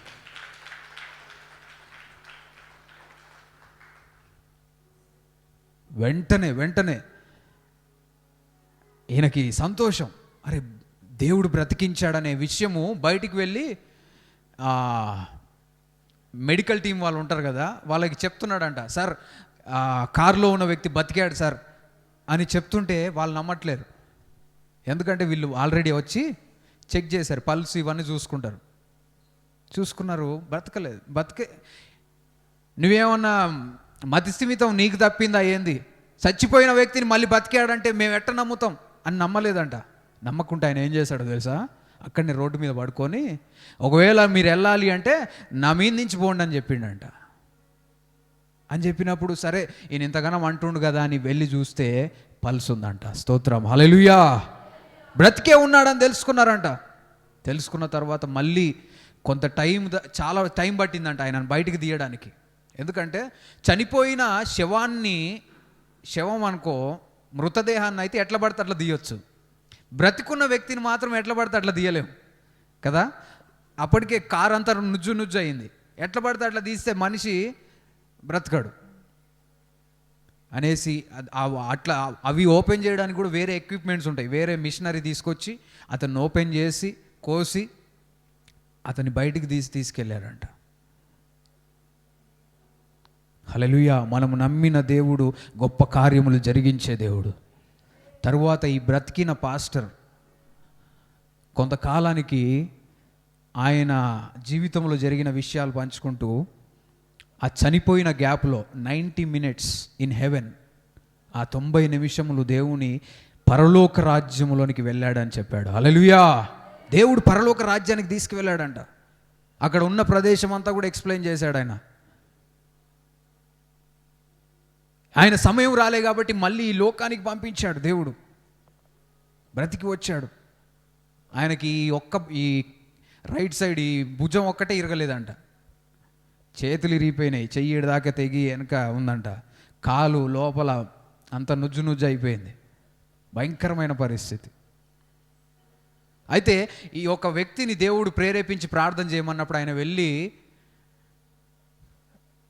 ఆయన చేసిన ప్రార్థనలో ఒక్క విషయం గురించి చేశాడంట. ఈయనకి ఏ బ్రెయిన్ డ్యామేజ్ ఉండొద్దని చేసిండంట. ఏంటి? బ్రెయిన్ పని చేయకుండా ఉండొద్దని ప్రార్థన చేసిండంట. ఈయనకి శరీరం అంతా కూడా ఎముకలు ఇరిగిపోయినాయి, భయంకరమైన పరిస్థితి. కానీ బ్రెయిన్ మాత్రం పనిచేస్తుందంట. స్తోత్రం, హల్లెలూయా. చాలా కఠినమైన పరిస్థితి గుండా వెళ్ళిన తర్వాత దేవుని సాక్ష్యం పంచుకున్నాడు ఆయన. కొంతకాలం ఆ 90 నిమిషంలో దేవుడు పరలోక రాజ్యానికి తీసుకెళ్ళిన విషయం కూడా అందరికీ చెప్పలేదంట. తర్వాత దేవుడు ప్రేరేపణిచ్చి తెలియపరచమన్నప్పుడు చెప్పాడు.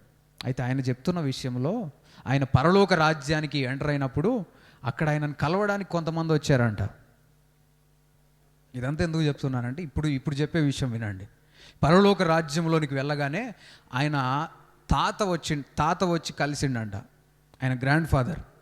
ఇలా తాత అంటే ఈయనకి చాలా చాలా దగ్గర అనుబంధం అంట. ఆయన కార్పెంటర్ ఏదో అనుకుంటా. కార్పెంటర్ అయితే ఆయనకి 1,000 ఉండవంట, 1-2 వేలు ఉండవంట. ఏదో మిషనరీలో పడి ఏదో అయింది. అక్కడ ఆయనని ఎదుర్కొని కలవడానికి వచ్చిన వ్యక్తి ఎవరు అంటే వాళ్ళ తాత ఉన్నాడంట. ఈయనకు చాలా సంతోషం అనిపించిందంట. స్తోత్రం, హల్లెలూయా. అతన్ని చూసేసరికి చాలా సంతోషం. ఎందుకు అంటే వాళ్ళ తాత ఈ లోకంలో ఉన్నప్పుడు చనిపోయినప్పుడు ఈయనకి చాలా బాధ అనిపించిందంట కదా. మనకి చాలా దగ్గర ఉన్న వాళ్ళు మనల్ని విడిచిపోతే ఎంత బాధ ఉంటుంది? ఉండదా? ఈయనకి శరీరం అంతా వెముకలు విరిగాయి, కానీ ఈయన హృదయం ఎప్పుడు విరిగిందంటే వాళ్ళ తాత చనిపోయినప్పుడు. చాలా బాధ ఉంది, మా తాతయ్యను కోల్పోయానే అని. ఆయనకి తన తాతతో ఉన్న అనుబంధాన్ని బట్టి అక్కడ ఆయన చూడగానే చాలా సంతోషం అనిపించిందంట. ప్రియమైన దేవుని బిడ్డలారా, పరలోక రాజ్యం అంటే మనల్ని కూడా మనల్ని ఏకము చేసే ప్రదేశం. స్తోత్రం, హల్లెలూయా. ఈ లోకంలో ఉన్న వారిని మనం కోల్పోవచ్చు, కానీ ఒక రోజున పరలోక రాజ్యంలో వారందరినీ కూడా మనం చూస్తాం. వారందరితో కలిసి మనము మళ్ళీ సంతోషిస్తామనే నిరీక్షణ మనకుంది. తర్వాత వాళ్ళ తాతతో పాటు కొందరు ఉన్నారంట అక్కడ. వాళ్ళు ఎవరో తెలుసా? ఈయనని రక్షణలోనికి నడిపించడానికి ప్రయాసపడ్డ వాళ్ళు అక్కడ ఉన్నారంట. స్తోత్రం, హల్లెలూయా. ఒక ఆంటీ ఉందంట, పొరుగింటి ఆంటీ. ఈమె చిన్నప్పుడు, వీళ్ళు చిన్నపిల్లగా ఉన్నప్పుడు సండే స్కూల్కి వాళ్ళని తీసుకెళ్ళడానికి ప్రయాసపడేదంట. అంటే ఈయన ఈరోజు పరలోక రాజ్యంలో ఎంటర్ కావడానికి గల కారణము ఆ వ్యక్తి కూడా. ఆమె చిన్నప్పుడు ఆ చిన్న పిల్లలను మందిరానికి తీసుకువెళ్ళడానికి ప్రయాసపడకుంటే ఈ వ్యక్తి రక్షణ పొందేవాడు కాడేమో. కాబట్టి నువ్వు చేసేవన్నీ కూడా దేవుని రాజ్యములో వాటికి ప్రతిఫలం నువ్వు చూస్తావు. హల్లెలూయా. నువ్వు ఎవరినైనా దేవుని దగ్గరికి తీసుకురావడానికి ప్రయాసపడతా ఉన్నావు. తరువాత వాళ్ళు ఇంకొకరి ద్వారా రక్షణ పొందారు. అంటే ఒక వ్యక్తి రక్షణ పొందడంలో మనము కూడా మన పాత్రను వహిస్తున్నట్టే. హల్లెలూయా. ఎంత గొప్ప విషయం. ఈ విధంగా మనం ఆలోచించగలగాలి. ఏ విధంగా మనం ఆలోచించాలి? నువ్వు దేవుని దగ్గరికి ఎవరైనా నడిపిస్తున్నావు అంటే వాళ్ళను దేవుని పరలోక రాజ్యములో వాళ్ళు చేరడానికి నువ్వు ప్రయాసపడతా ఉన్నావు. హల్లెలూయా. మనం అనేకులను రక్షణలోనికి నడిపించుదుముగాక. పరలోక రాజ్యములో నువ్వు ఉన్నప్పుడు అనేకులు పరలోక రాజ్యానికి రావడానికి గల కారణంలో నువ్వు కూడా ఒకటై ఉండాలి. అనేకులు పరలోక రాజ్యంలోనికి ఎంటర్ కావడానికి కారణం ఎవరై ఉండాలంటే నువ్వై ఉండాలి. అలాంటి స్థితిలో ఉంటున్నామా? అది దీవెన, అది ఆశీర్వాదం. ప్రియమైన దేవుని బిడ్డలారా, మనము ఇహ సంబంధమైనవి కాకుండా పర సంబంధమైన వాటి గురించి మనం ఆలోచన చేయాలి. హల్లెలూయా. అది మన యొక్క నిరీక్షణ. ఇతన్ని 3వ వచనం, కొందరు పక్షవాయువు గల ఒక మనుష్యుని 4 చేత మోయించుకొని ఆయన యొద్దకు తీసుకొని వచ్చిరి. రోమీలకు రాసిన పత్రిక 7వ అధ్యాయం 14వ వచనం చూడండి.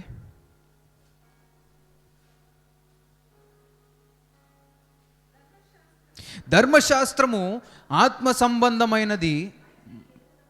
సంబంధమైనదని ఎరుగుదుము. అయితే నేను పాపమునకు అమ్మబడి శరీర సంబంధినై ఉన్నాను. తర్వాత వచనం, ఏలయనగా నేను చేయునది నేనెరుగను, నేను నిశ్చయించున్నది చేయక ద్వేషించున్నదియే చేయుచున్నాను. నేను చేయునది నేనెరుగను, నేను నిశ్చయించున్నది చేయక, అంటే నేను చేయాలనుకొని నిశ్చయించుకున్నది చేయక దేన్నైతే చేయకూడదని ద్వేషిస్తున్నారో దాన్నే చేస్తున్నాను. అదే కదా పక్షవాతం కదా. ఇన్వాలంటరీ మూమెంట్ అంటే ఏంటి? అంటే నువ్వు ఏదైతే చేయొద్దు అనుకుంటున్నావో అదే చేస్తావు. నువ్వు చేయాలనుకున్నవి చేయలేవు. ఆత్మీయ జీవితంలో కూడా ఇలాంటి పరిస్థితుల్లో ఉంటుంటారు. మనం అలాంటి జీవితముల నుంచి ఏసునామములో విడిపించబడదు గాక. ప్రతి ఒక్క చీకటి బంధకము, అపవాది బంధకముల నుంచి ఏసునామములో నీకు విడుదల వచ్చును గాక. చేయాలని నిశ్చయించుకుంటున్నాం కానీ చేయలేకపోతే అపవాది ఆపేస్తూ ఉంటాడు. నువ్వు చేయొద్దు అనుకునేవి చేసేలాగా నిన్ను ప్రేరేపిస్తూ ఉంటాడు. మనం ఎలాంటి స్థితిలో ఉన్నాం? అపవాది మందిరమునకు వస్తున్న వాళ్ళని రాకుండా ఆపేస్తూ ఉంటాడు. నువ్వు అది గమనించే స్థితిలో ఉండాలి. నువ్వు వాటిని జయించే స్థితిలో ఉండాలి. నీ ఆత్మీయ జీవితం ముందుకు సాగకుండా అపవాది ఏం చేస్తాడంటే ఒక ప్లేస్లో నిన్ను ఆపేస్తాడు. అలాంటి స్థితిలో నుంచి ఏసునామములో మనం అందరము బయటపడదుము గాక. కొన్నిసార్లు మందిరాలను కూడా అపవాది ఏం చేస్తాడంటే ఒక స్టేజ్లో గ్రోత్ లేకుండా ఆపేస్తాడు. ఆ గ్రోత్ లేకుండా ఉన్న పరిస్థితులన్నీ మనం జయించుదుము గాక. నేను చాలామంది సేవకుల ప్రసంగాలు వింటున్నప్పుడు వాళ్ళు చెప్పేది ఇదే. ఏంటంటే కొన్నిసార్లు ఒక 30 నుంచి 50 మంది దాకా రావడానికి ప్రయాసపడతారు. 50 దగ్గర కొన్నిసార్లు స్ట్రక్ అయిపోతారు. తర్వాత ఒక 100 మందిని చేరిన తర్వాత 100 దగ్గర నుంచి వెళ్ళడానికి ప్రయాసపడుతున్నా కానీ ఆపోజిట్ ఫోర్సెస్ కూడా అంతగా ప్రభావం చూపిస్తూ ఉంటాయి. వాటిని జయించే స్థితిలో ఉండాలి. హల్లెలూయా. దేవుని మీద ఆధారపడి అనేకులను దేవుని దగ్గరికి తీసుకురావడానికి మనం ప్రయాసపడే స్థితిలో ఉండాలి. హల్లెలూయా. మనం ఎలాంటి స్థితిలో ఉన్నాం? నువ్వు మందిరానికి అనేకులను తీసుకొచ్చేటట్టున్నామా, లేదంటే నిన్నే ఒకళ్ళు తీసుకురావాలా? కొంతమందిని వాళ్ళనే తీసుకురావాలి. శనివారం రోజు ఫోన్ వెళ్ళకుంటే ఆదివారం వస్తారో రారో అనే నాకు టెన్షను. నిన్న ఫోన్లు వెళ్ళలే, ఎవరు వస్తారా అనే నాకు ఆలోచన ఉండే. దేవుని కృపను బట్టి కొంతమంది వచ్చారు. కొంతమంది ఏందమ్మా రాలేదంటే రేపు ఫోన్ చేసిండు అనుకో, వాళ్ళు ఏమంటారంటే అయ్యగారు రేపు నిన్న ఆదివారం అని తెలియదు అయ్యగారు అంటే. దేవుని మందిరానికి ఎప్పుడు వెళ్ళాలి అనే ఆశ నీకుందా?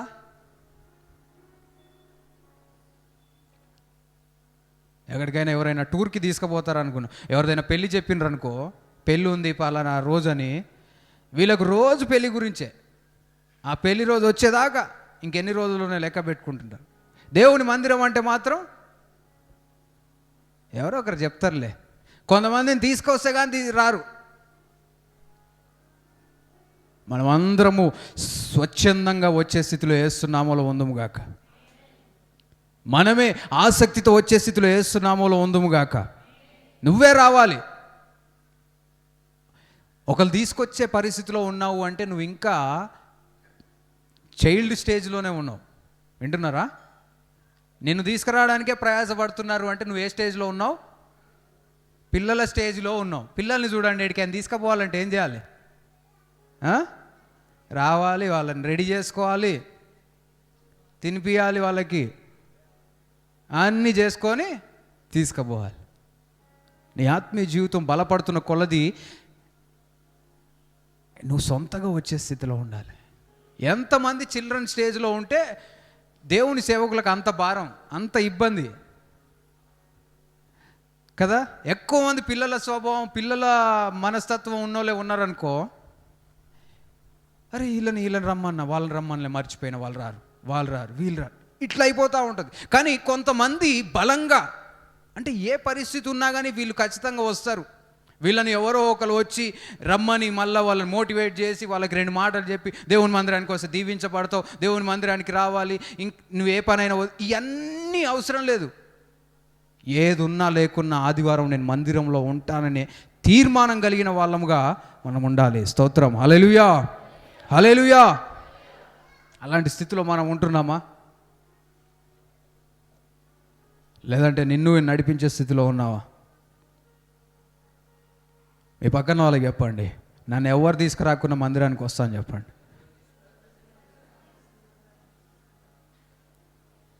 నాకు ఎవరు గుర్తు చేయాల్సిన అవసరం లేదు ఆదివారం అని చెప్పండి. ఇది కోపంగా ద్వేషంగా కాదు, అంటే గుర్తు చేయకుండా వస్తా. గుర్తు చేస్తే మళ్ళీ నాకెందుకు గుర్తు చేస్తున్నారు అనేరు.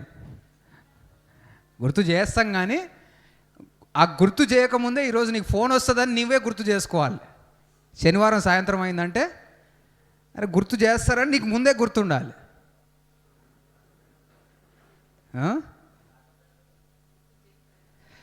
గుర్తు చేయకపోయినా కానీ ఎవరైనా వచ్చి మందిరానికి వెళ్దాం అన్నవారు లేకున్నా కానీ రావాలి. అలాంటి స్థితిలో ఉండాలి. కొందరైతే కొంత దేవునిలో ఎదుగుతున్న వాళ్ళని మనం ఏం చేయాలో తెలుసా? దేవుని మందిరానికి వచ్చేటప్పుడు కొంతమంది ఒక్కలే వచ్చేస్తూ ఉంటారు. మనం ఏం చేయాలి అంటే, కొంతమంది ఇంకా కొంచెం వెనుకబడిన స్టేజ్లో ఉంటారు కదా, నువ్వేం చేయాలంటే వాళ్ళ ఇంటి దగ్గరికి పోవాలి. ఏం చేయాలి? వాళ్ళ ఇంటి దగ్గరికి పోయి వాళ్ళని కూడా తీసుకొని రావాలి. నువ్వు ఎట్లా వస్తావు కదా, వాళ్ళు రాలేని స్థితిలో ఉన్నారు, వాళ్ళు కూడా నీలాగా బలపడే స్థితిలోకి రావాలి అంటే నువ్వు ముందుండి కొంతమంది తీసుకురావాలి. వాళ్ళ ఇంటి దగ్గరికి వెళ్ళి, అమ్మ రండి, అక్క రండి, వెళ్దాం, తయారుగా అండి, నేను వెయిట్ చేస్తాను, ఆడ ఒక 10 నిమిషాలు కూర్చోగలగాలి. నువ్వు రెడీ అయ్యేసరికి 12 అయితే ఇంకొకరిని ఎట తీసుకువస్తావు? నువ్వు చర్చికి రావాలంటేనే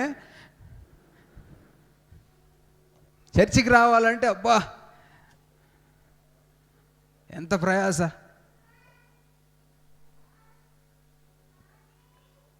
మంచిగా రెడీ కాండి, కానీ రెడీ కావడానికే టైం అంతా పెట్టుకొని చర్చికి లేట్ చేయకండి. కొంతమంది బయటికి వెళ్ళాలంటే గంట సేపు రెడీ కావాలి, పౌడర్ వేయాలి, లిప్స్టిక్ రాసుకోవాలి, ఐబ్రోసు, జుట్టు, ఎన్ని పనులు. మీకేం తెలుసు అయ్య గారు, లేడీస్కి ఉంటాయి సరే, ఇంత టైమా?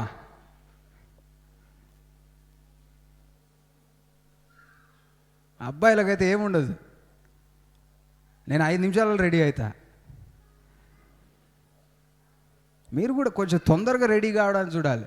కొంచెం లేట్ అవుతుంది అనుకోండి, కొంతమందికి జడలు పెద్దగా ఉంటాయి, ఏం చేయాలి? గుండు చేయాలా? ముందు లేయాలండి. గుండు చేసి ఇంకా మంచిదే. గుండు చేయించుకునే ధైర్యం ఉంటే చేయించుకోండి.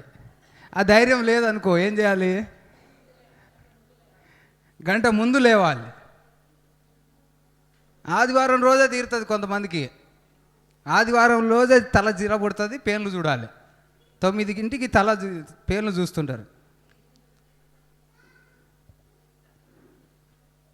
ఆదివారం రోజే ఏదైనా చేయాలి. ఆదివారం రోజే మేకప్ మంచిదే, రెడీ కాండి, మంచిగా రెడీ కాండి, కానీ దేవుని మందిరానికి వచ్చే స్థితిలో ఉండాలి.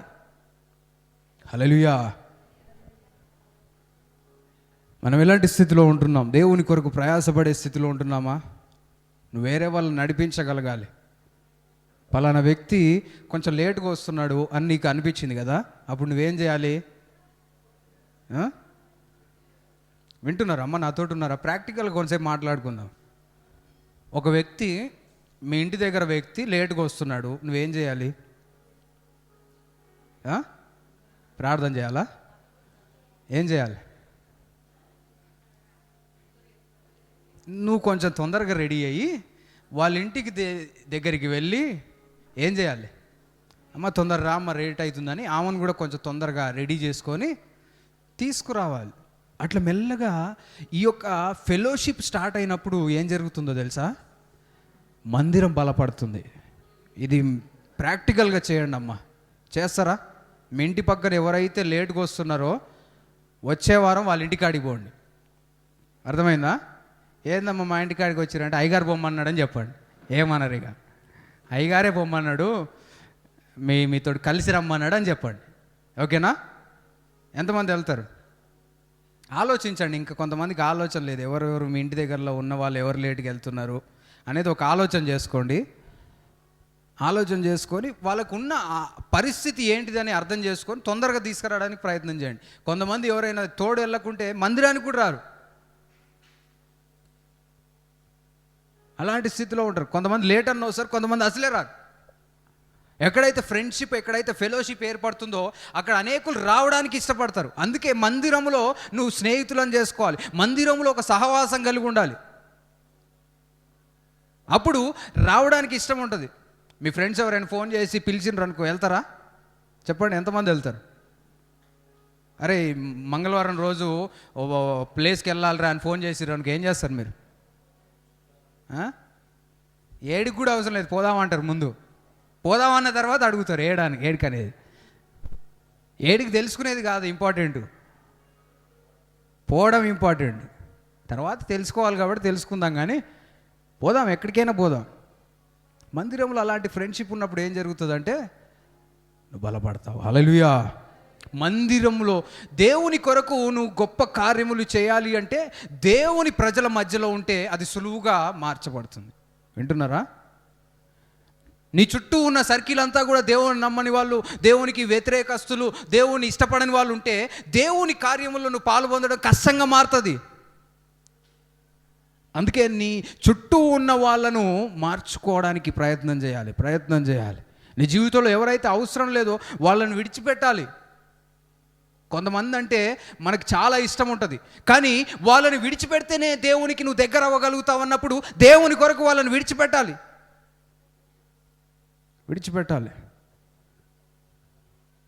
మనం ఎలాంటి స్థితిలో ఉన్నాం? అయ్యగారు నేను మా తల్లిని మా డాడీని ఇచ్చిపెడతా, మా మమ్మీని ఇచ్చిపెడతా, మా అక్క చెల్లెల్ని ఇచ్చిపెడతా, కానీ ఆ అమ్మాయిని ఇచ్చిపెట్టను అయ్యగారు. ఆ అబ్బాయి ఒక్కడే ఏం చేయాలి? నువ్వు ఇచ్చిపెట్టాల్సిందే ఆయనని.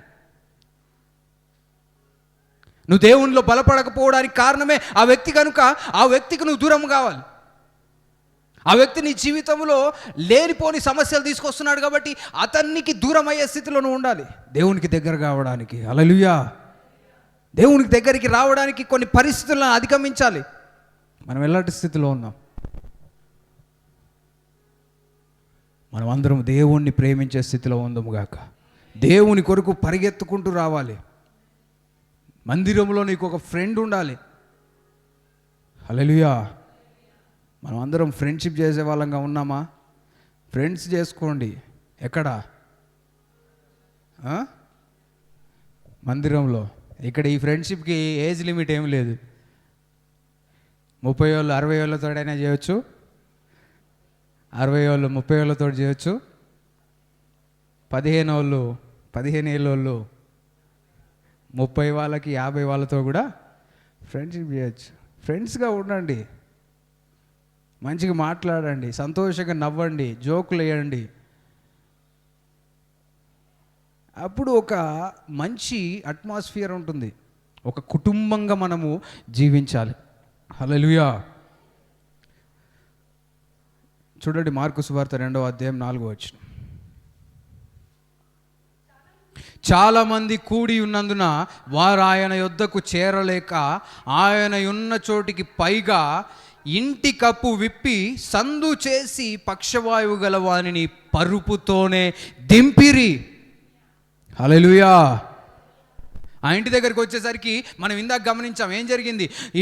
ఇంట్లో అందరూ కూడా జనాలు ఉన్నారు. ఇంటి వాకిల్లో ఎవరు ఉన్నారు? జనాలు ఉన్నారు. వీళ్ళు ఒక మనిషిని పరుపుతోటి తీసుకొని వచ్చారు. తీసుకుపోవడానికి, యేసయ్య దగ్గర తీసుకుపోవడానికి వీలు కావట్లేదు అని వదిలేశారా? ఎట్లాగైనా ఇతన్ని యేసయ్య దగ్గర తీసుకుపోవాలి. పరిస్థితులన్నీ కూడా ప్రతికూలంగా ఉన్నాయి.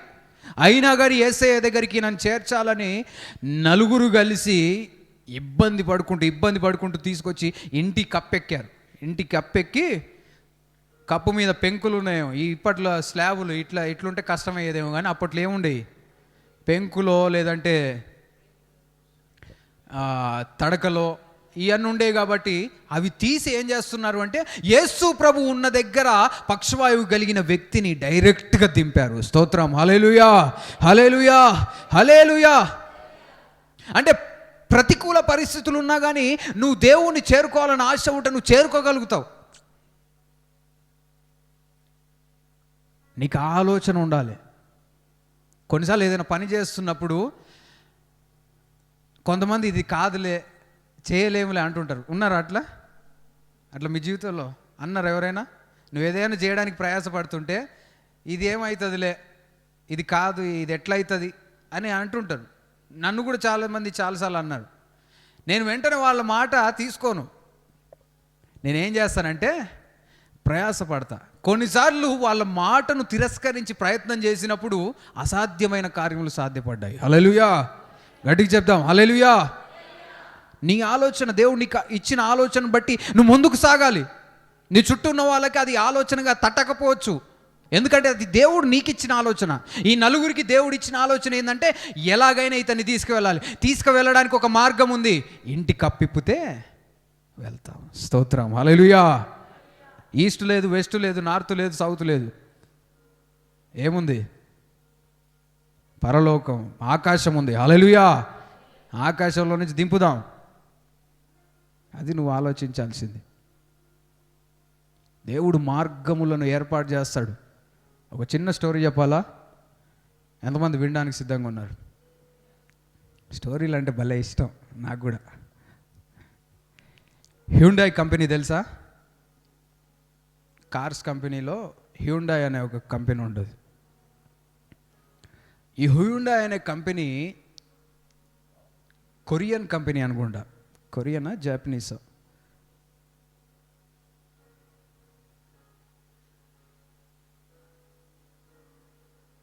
కొరియాదో జాపనీస్ కంపెనీ ఇది.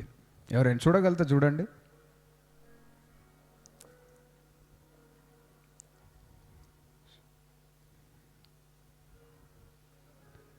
Korean company, south Korea company Hyundai cars వాడినారా? i10, i20 కొన్ని కార్స్ ఉన్నాయి. ఇవన్నీ కూడా మంచి కంపెనీ ఇది. అయితే ఈ కంపెనీ స్టార్టింగ్లో ఏం జరిగింది అంటే, దుబాయ్లో, సౌదీ అరేబియా కంట్రీస్లో అప్పటికి ఏమీ లేదు. సౌదీ అంటే ఏంటో తెలుసు అసలు? సౌదీ అరేబియా కంట్రీస్లో ఏముండేదంటే ఎడారి, అదంతా కూడా డెజర్ట్ ఏరియా, ఎడారి ప్రాంతం అది. అక్కడ ఒక చుక్క నీరు ఉండదు, ఒక చెట్టు మొలవదు, అంత ఎండలు, ఎడారే, ఇసుక ఎక్కడ చూడు ఇసుకనే నీకు. కానీ ఈరోజు ఎట్లుందో తెలుసా దుబాయ్? పెద్ద పెద్ద బిల్డింగ్స్. ప్రపంచంలో పెద్ద బిల్డింగ్ ఎక్కడ ఉందంటే దుబాయ్లోనే. దాని పేరేం పేరు ఉంటుంది? Burj Khalifa. ఎన్నంతస్తులు అది. చాలా పెద్ద బిల్డింగ్. ఒకనొక సమయంలో అదంతా ఎడారి, ఒక్కటి కూడా ఏది కట్టడానికి లేదు. అయితే సౌదీ అరేబియాలో ఉన్న ప్రజలు ఏం చేశారు అంటే వేరే దేశాల సహాయం కోరారంట.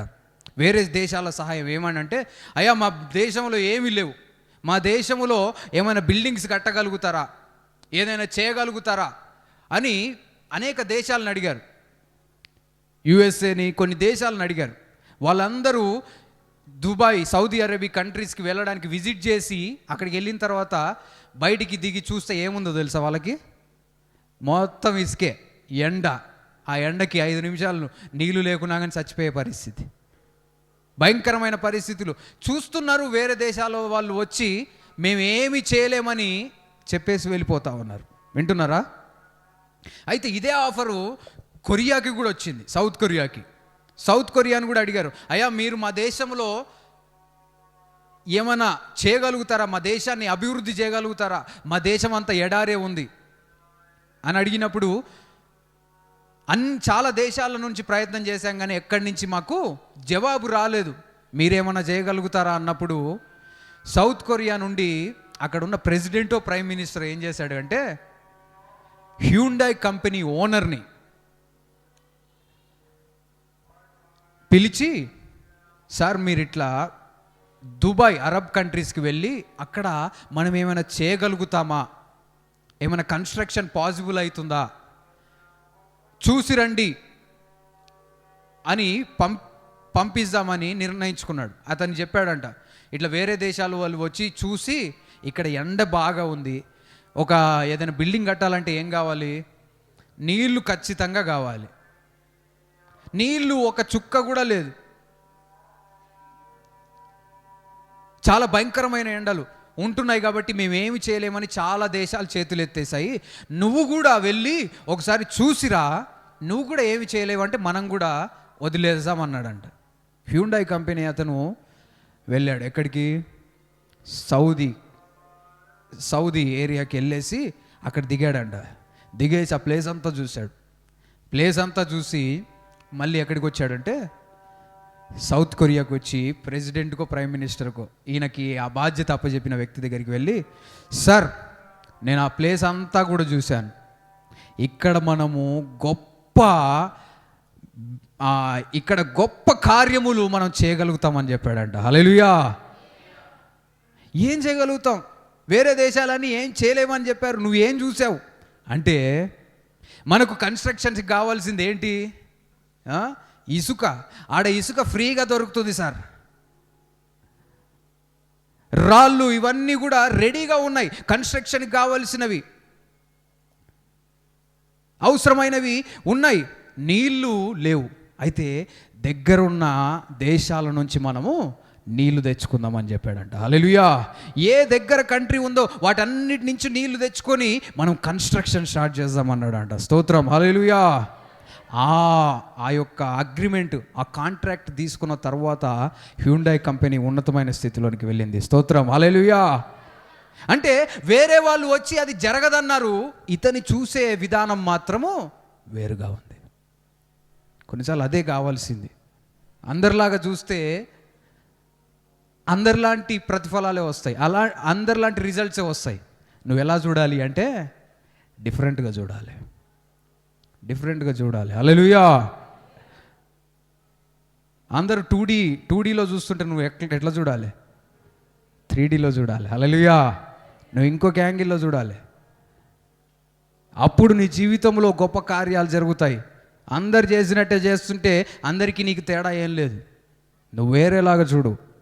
ఏ అవకాశం ఉందో గమనించు, ఏ ప్లేస్లో రిక్వైర్మెంట్ ఉందో చూడు, ఆ పరిస్థితిని ఎలా నీకు అనుకూలపరచుకోవాలో ఆలోచించు. దేవుని మీద ఆధారపడు. దేవుడు నీకు జ్ఞానం ఇచ్చి దేవుడు నిన్ను నడిపిస్తాడు.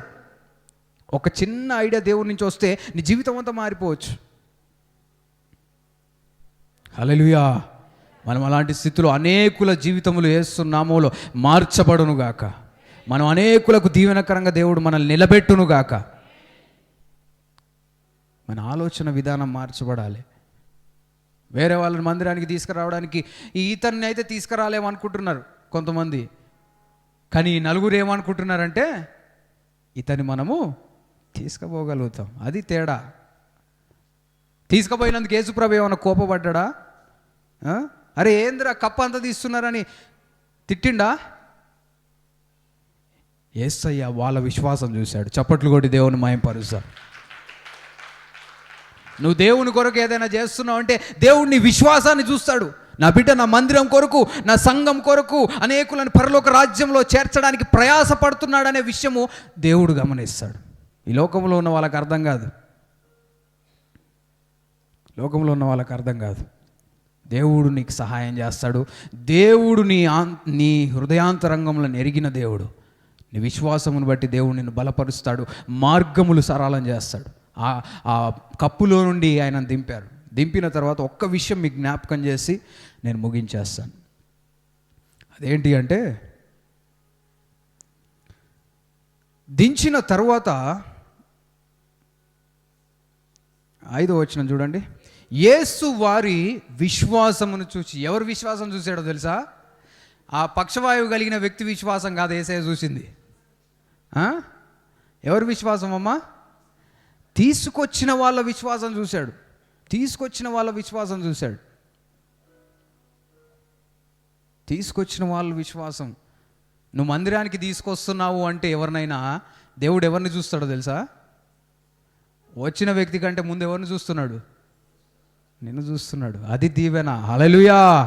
మనుషులు చూడకపోవచ్చు, కానీ మందిరానికి ఎవరినైనా తీసుకొస్తున్నావు అంటే దేవుడు తీసుకొచ్చిన నిన్ను గమనిస్తాడు, నీ విశ్వాసాన్ని గమనిస్తాడు, నీ విశ్వాసాన్ని బట్టి కార్యాలు జరిగిస్తాడు.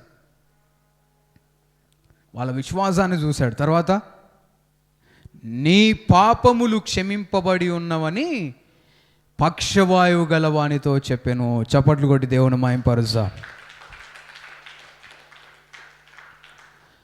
నీ పాపములు క్షమించబడ్డాయని ఎవరికి చెప్పాడు అంటే పక్షవాయువు కలిగిన వ్యక్తి. ప్రేమైన దేవుని బిడ్డలారా, యేసు ప్రభు ఈ లోకమునకు రావడానికి గల ఒక కారణం ఏంటి అంటే మనల్ని మన పాపముల నుంచి విడిపించడానికి. యేసు ప్రభు కేవలం నిన్ను ఆశీర్వదించడానికి, నీకు ఉద్యోగాలు ఇవ్వడానికి, నీకు ఒక కారు, నీకు ఒక బంగ్లా, నీ జీవితాన్ని మార్చి నేను ఉన్నతమైన స్థితిలో ధనవంతునిగా చేయడానికి యేసు ప్రభు రాలే. యేసు ప్రభు వచ్చిన ప్రాముఖ్యమైన కారణం ఏంటి అంటే నీ పాపముల నుంచి నిన్ను విడిపించి, నీ పాపముల నుంచి కడిగి పరిశుద్ధినిగా నిన్ను మార్చడానికి ఆయన వచ్చాడు. హల్లెలూయా, హల్లెలూయా, హల్లెలూయా. నీ పాపములు క్షమించబడాలి, నీ జీవితం మార్చబడాలి. కొందరి జీవితంలో స్వస్థత కార్యం జరగాలంటే ముందు ఏం జరగాలంటే రక్షణ కార్యం జరగాలి. హల్లెలూయా. ఇతను తీసుకొచ్చింది ఎందుకో తెలుసా? అతని పాపములు క్షమించబడాలని కాదు, ఆ పక్షవాయువు నుంచి విడిపించబడి అతను లేచి నడవాలని యేసుప్రభు దగ్గరికి తీసుకొస్తే యేసుప్రభు ఏం చేశాడు అంటే నీ పాపములు క్షమించబడ్డాయి అని చెప్తా ఉన్నాడు. నీ రోగం పోవాలంటే అనేక మార్గాలు ఉండొచ్చు, కానీ నీ పాపాలు పోవాలంటే ఉన్న ఏకైక మార్గము యేసుక్రీస్తు మాత్రమే. చప్పట్లు కొట్టి దేవుని మహిమపరుస్తా. ఆయన రక్త ప్రోక్షణ ద్వారానే నీ పాపములకు పరిహారం. యేసు రక్తము ప్రతి పాపము నుండి మనల్ని పవిత్రులుగా చేయను. యేసు రక్తం మాత్రమే. ఆయన రక్తము మాత్రమే మనల్ని పవిత్రులుగా చేస్తుంది. యేసుప్రభు ఈ లోకానికి రావడానికి ముఖ్యమైన కారణం ఏంటంటే నీ పాపములు నా పాపములు క్షమించబడి, నీ పాపములు నా పాపముల నుంచి మనల్ని కడిగి నీతిమంతులుగా చేయడానికి. నమ్మిన వారు గట్టిగా చెప్దాం హల్లెలూయా. నా పాపములు యేసయ్య క్షమించాడన్నవారు హల్లెలూయా. నేను నీతిమంతునిగా మార్చబడ్డానన్నవారు హల్లెలూయా. అది యేసు ప్రభు రావడానికి ప్రాముఖ్యమైన కారణం. మనం ఎలాంటి స్థితిలో ఉన్నాం చూడండి. రోమీయులకు రాసిన పత్రిక 10వ అధ్యాయం 9వ వచనం.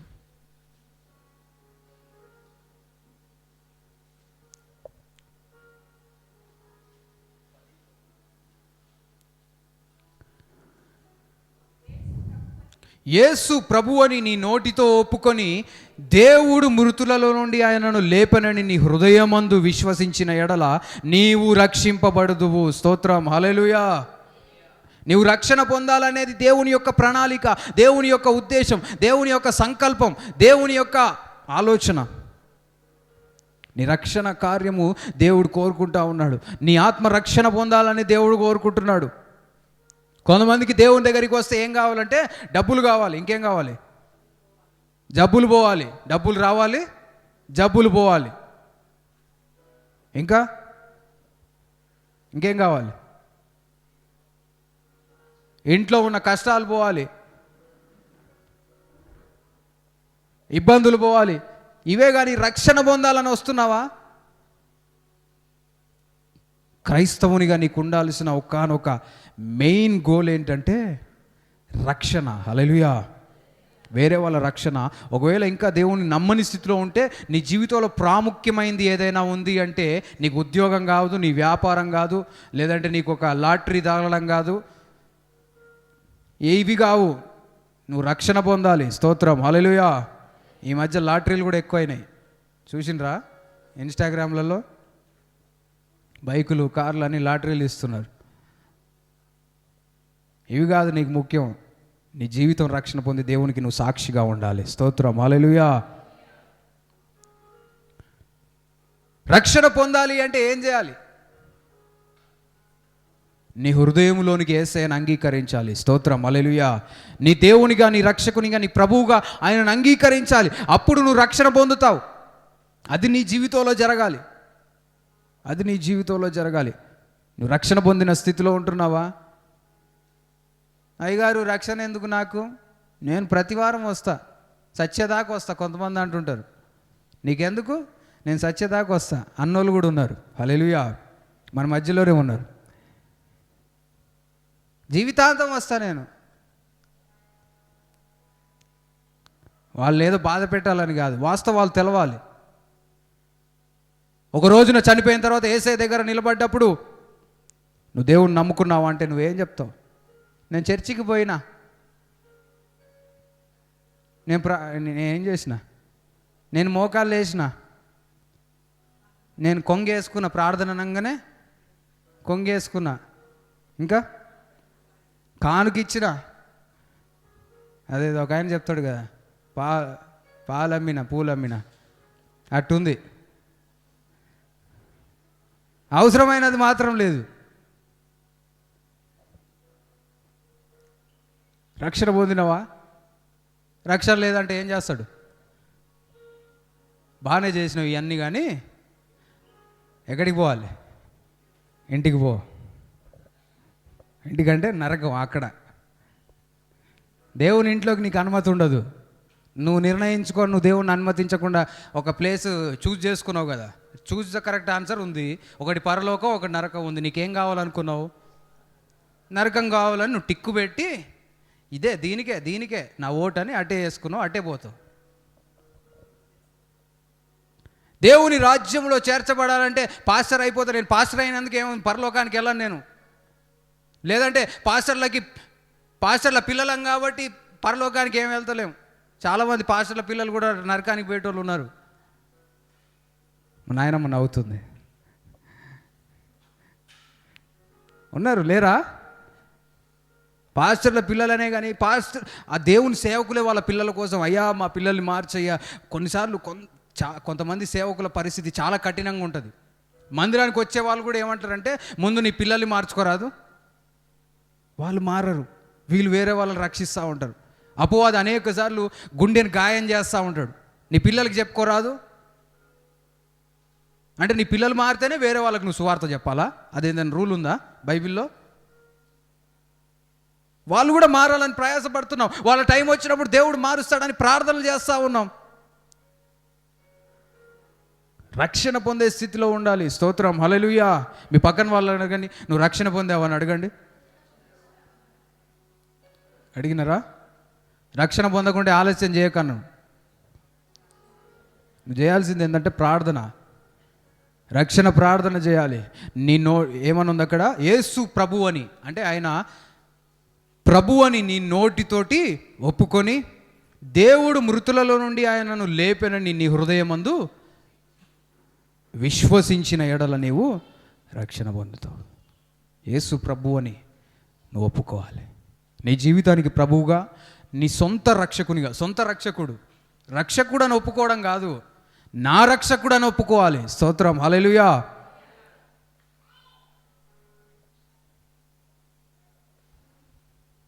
నా రక్షకుడు అని చెప్పాలి. యేసయ్య గురించి రక్షకుడు అనేది ఆయనకు పేరు, అది కాదు నువ్వు చెప్పాల్సింది. యేసయ్య నా సొంత రక్షకుడు, నన్ను రక్షించాడని చెప్పాలి. నాకు రక్షకుడు అని చెప్పే స్థితిలో ఉండాలి. హల్లెలూయా. అప్పుడు నువ్వు రక్షణ పొందుతావు. నిన్ను దేవుడు వెండి బంగారాలు ఏదో కోరుకోవట్లేడు, నీ హృదయంలో స్థానమైన కోరుకుంటున్నాడు. అది ఇచ్చే స్థితిలో ఉన్నావా? అందరం లేచి నిలబడినట్లయితే ప్రార్థన చేసుకుందాం. తరువాత వచనాల్లో మనం గమనించినట్లయితే అతని పాపములు క్షమించబడ్డమే కాదు, యేసయ్య ఏం చేశాడు అంటే, నీ పరుపెత్తుకొని నడువు, లేచి నడువు అనగానే పక్షవాయువు కలిగిన వ్యక్తి లేచి నడిచాడు. స్తోత్రం, హల్లెలూయా. అది దేవుని యొక్క సామర్థ్యం, అది దేవుని యొక్క శక్తి, అది దేవుని యొక్క ప్రభావం. దేవుడు స్వస్థపరచగలుగుతాడు. కానీ నీ జీవితంలో ఏది ప్రాముఖ్యమో దాని వైపుకు నువ్వు దృష్టిని ఉంచాలి. మనమందరం కూడా ప్రార్థన చేస్తాం. యేసయ్య నాకు సహాయం చేయండి ప్రభువా. యేసయ్య నీ మందిరమును కట్టడానికి నాకు సహాయం చేయండి ప్రభువా. పక్షవాయువు కలిగిన వ్యక్తిని తీసుకొచ్చినట్లుగా అనేకులను మేము తీసుకురావడానికి మాకు సామర్థ్యమును దయచేయండి ప్రభువా. చుట్టూ ఉన్న వారి మాటలు మేము పట్టించుకోకుండా ప్రభువా, వారి ఆత్మల గురించి ఆలోచించే కృపను దయచేయండి, ఆలోచన దయచేయండి. ప్రార్థన చేయండి. అందరం చేతులు ఎత్తి యేసయ్య మాకు సహాయం చేయండి ప్రభువా. ప్రియమైన దేవుని బిడ్డలారా, ఈ లోకమును విడిచిపెట్టిన తరువాత మన ముందుండేది పరలోక రాజ్యము, నరకం మాత్రమే. అనిత్య నరకములోను పడిపోయే స్థితిలో ఉన్నావా? నీ గమ్య స్థానాన్ని మార్చుకోవాలని నీకు ఆశ లేదా? దేవుని కొరకు జీవించాలని, పరలోక రాజ్యంలో స్థానం పొందాలి, దేవునితో యుగ యుగములు సంతోషించాలనే ఆలోచన నీకు లేకుంటే ప్రయోజనం ఏంది? ఈ లోకంలో నాకు ఆ ఇల్లు కావాలి, నాకు అది కావాలి, ఇది కావాలని కోరుకుంటున్నావు. పరలోక రాజ్యంలో స్థానం లేకుంటే నీ పరిస్థితి ఏంటి? నిన్ను నువ్వు పరీక్షించుకో. పరిశుద్ధాత్మ దేవుడు మన మధ్యలో ఉన్నాడు, మన హృదయములతో ఆయన మాట్లాడుతూ ఉన్నాడు. కఠిన హృదయములు మార్చబడతా ఉన్నాయి, కఠిన హృదయములు కరిగించబడతా ఉన్నాయి. రక్షణ యొక్క విలువ నీ జీవితంలో అర్థమవుతుంది యేసు నామములో. యేసయ్య సహాయం చేయండి ప్రభువా. మందిరానికి తీసుకురావడానికి నువ్వు ప్రయాసపడుతున్నావమ్మా, ఒక నిర్ణయం తీసుకో. ఈ క్రిస్మస్ వరకు కొందరిని మందిరానికి తీసుకొస్తాను, ఒక ముగ్గురిని, ఒక ఐదుగురిని, ఒక 10 మందిని, నా స్నేహితులు కావచ్చు, బంధువులు కావచ్చు, రక్త సంబంధులు కావచ్చు, వాళ్ళని మందిరానికి తీసుకొచ్చి వాళ్ళు స్థిరపడినట్లుగా, మందిరములో వాళ్ళు నాటపడినట్లుగా నేను ప్రయాసపడతాను అని ఆలోచన నువ్వు చేస్తున్నావా? లేదంటే నా పిల్లలు, నా కుటుంబం, నా భర్త, నా భార్య, నా ఇల్లు మంచిగా ఉంటే అంతే నాకు చాలా అనుకుంటున్నావేమో. స్వార్థపూరితమైన మనస్సు నీ జీవితంలో యేసు నామములో తొలగిపోవునుగాక. నిస్వార్థమైన ప్రేమ కలిగి, యేసయ్య ప్రేమ కలిగి మనం అనేకులను మందిరముకు నడిపించుదుముగాక. ప్రార్థన చేయి. ఆ వ్యక్తిని తీసుకురాలేననే పరిస్థితిలోనే నువ్వు ఆలోచిస్తున్నావేమో, ఏ విధంగా తీసుకురాగలుగుతాననే ఆలోచన దేవుడు నీకు దయచేస్తా ఉన్నాడు. ప్రార్థన చేయండి. చేతులెత్తి, యేసయ్యా నా ఆలోచనను అధికం చేయండి ప్రభువా. ఈ పక్షవాయువు కలిగిన వ్యక్తిని యేసయ్య దగ్గరికి తీసుకుపోవడానికి ప్రజలందరూ అడ్డం ఉన్నారు. వెళ్ళడానికి మార్గం ఎక్కడ లేదు, ఒక సందు కూడా లేదు. కానీ ఇతన్ని ఎట్లాగైనా యేసయ్య దగ్గరికి తీసుకెళ్ళాలి. యేసయ్యని తన జీవితంలో పరిచయం చేస్తే ఇతని జీవితం బాగుపడుతుంది, ఇతను పాపము నుంచి విడిపించబడతాడు, ఇతని జీవితం మార్చబడి దేవునికి సాక్షిగా ఇతను నిలబడడానికి అవకాశం ఉంటుంది. నువ్వు అలాంటి స్థితిలో ఉంటున్నావా? మనల్ని మనం పరీక్షించుకుందాం. యేసయ్యా నీకే వందనాలు అయ్యా. మేమందరము తండ్రి సాక్షులంగా నిలబెట్టండి ప్రభువా. దేవుని గురించిన సువార్త ఈ లోకంలో ఉన్న వారికి వెర్రితనంగా కనిపించవచ్చు, కానీ దేవుని యొక్క దయా సంకల్పం ఏంటి అంటే ఆ సువార్త ద్వారా వాళ్ళు విశ్వాసం ఉంచి రక్షణ పొందాలనేది దేవుని యొక్క సంకల్పం. ఆ సంకల్పం నువ్వు గ్రహించే స్థితిలో యేసు నామములో ఉందువుగాక. అనేక ప్రజలు యేసయ్య దగ్గరకు వచ్చినప్పుడు ఆయన ఏం చేశాడు అంటే దేవుని వాక్యమును ప్రకటించాడు. నీ ముందు ప్రజలు ఉన్నప్పుడు నీకు రావాల్సిన ఆలోచన ఏంటంటే వీరికి యేసయ్య గురించి తెలవాలి, యేసయ్య గురించి ఈ వ్యక్తి తెలుసుకోవాలనే ఆలోచన నీకు ఉండాలి. యేసయ్యా నీకే వందనాలు, మాకు సహాయం చేయండి ప్రభువా. మమ్మల్ని వాడుకోండి ప్రభువా. చేతులైతే అడుగుదాం, యేసయ్య నన్ను వాడుకోండి ప్రభువా. అనేక సార్లు తండ్రి నేను చేయలేనేమో, నేను మాట్లాడలేనేమో, నాకు అంత సామర్థ్యం లేదేమో అని ఆలోచనలు వస్తూ ఉన్నాయి ప్రభువా. అయ్యా నాకు సహాయం చేయండి అయ్యా. అయ్యా నీ వాక్యం తెలియపరుస్తుంది, I can do all things through Christ who strengthens me. నన్ను బలపరచువాని అందు నేను సమస్తము చేయగలనని నీ వాక్యం తెలియపరుస్తుంది ప్రభువా. అయ్యా నీకే వందనాలు తండ్రి. దేవుడు మన పక్షముగా ఉండగా మనకు విరోధి ఎవరు? దేవుడు నీ పక్షాన నిలబడితే, నీ పక్కన యేసయ్య ఉంటే నీకు విరోధంగా ఎవరు నిలబడలేరు. దేవుడు నీకు సామర్థ్యం ఇస్తాడు, దేవుడు నీకు శక్తిని ఇస్తాడు, దేవుడు నీకు వాక్ శక్తిని ఇస్తాడు, దేవుడు నీకు బలపరిచి ఆయన ఆత్మతో నింపి నిన్ను వాడుకుంటాడు. నువ్వు విశ్వసించి నిలబడాలంతే, నువ్వు ముందు అడుగు వేయాలంతే. దేవుడు నీకు సహాయం చేస్తాడు. ఒకవేళ నీ జీవితంలో, వ్యాపారాల్లో, ఉద్యోగాలలో, నీ కుటుంబ పరిస్థితిలో కూడా మార్గం లేనట్టు అనిపిస్తూ ఉందేమో, వేరే దేవుడు చూపిస్తున్న కోణంలో నుండి నువ్వు చూడు. ఒక నూతనమైన అవకాశము నీ జీవితంలో దేవుడు అనుగ్రహిస్తూ ఉన్నాడు. నూతనమైన ద్వారము తెరవబడుతుంది అనేకుల జీవితంలో. నూతనమైన కార్యము దేవుడు జరిగిస్తూ ఉన్నాడు.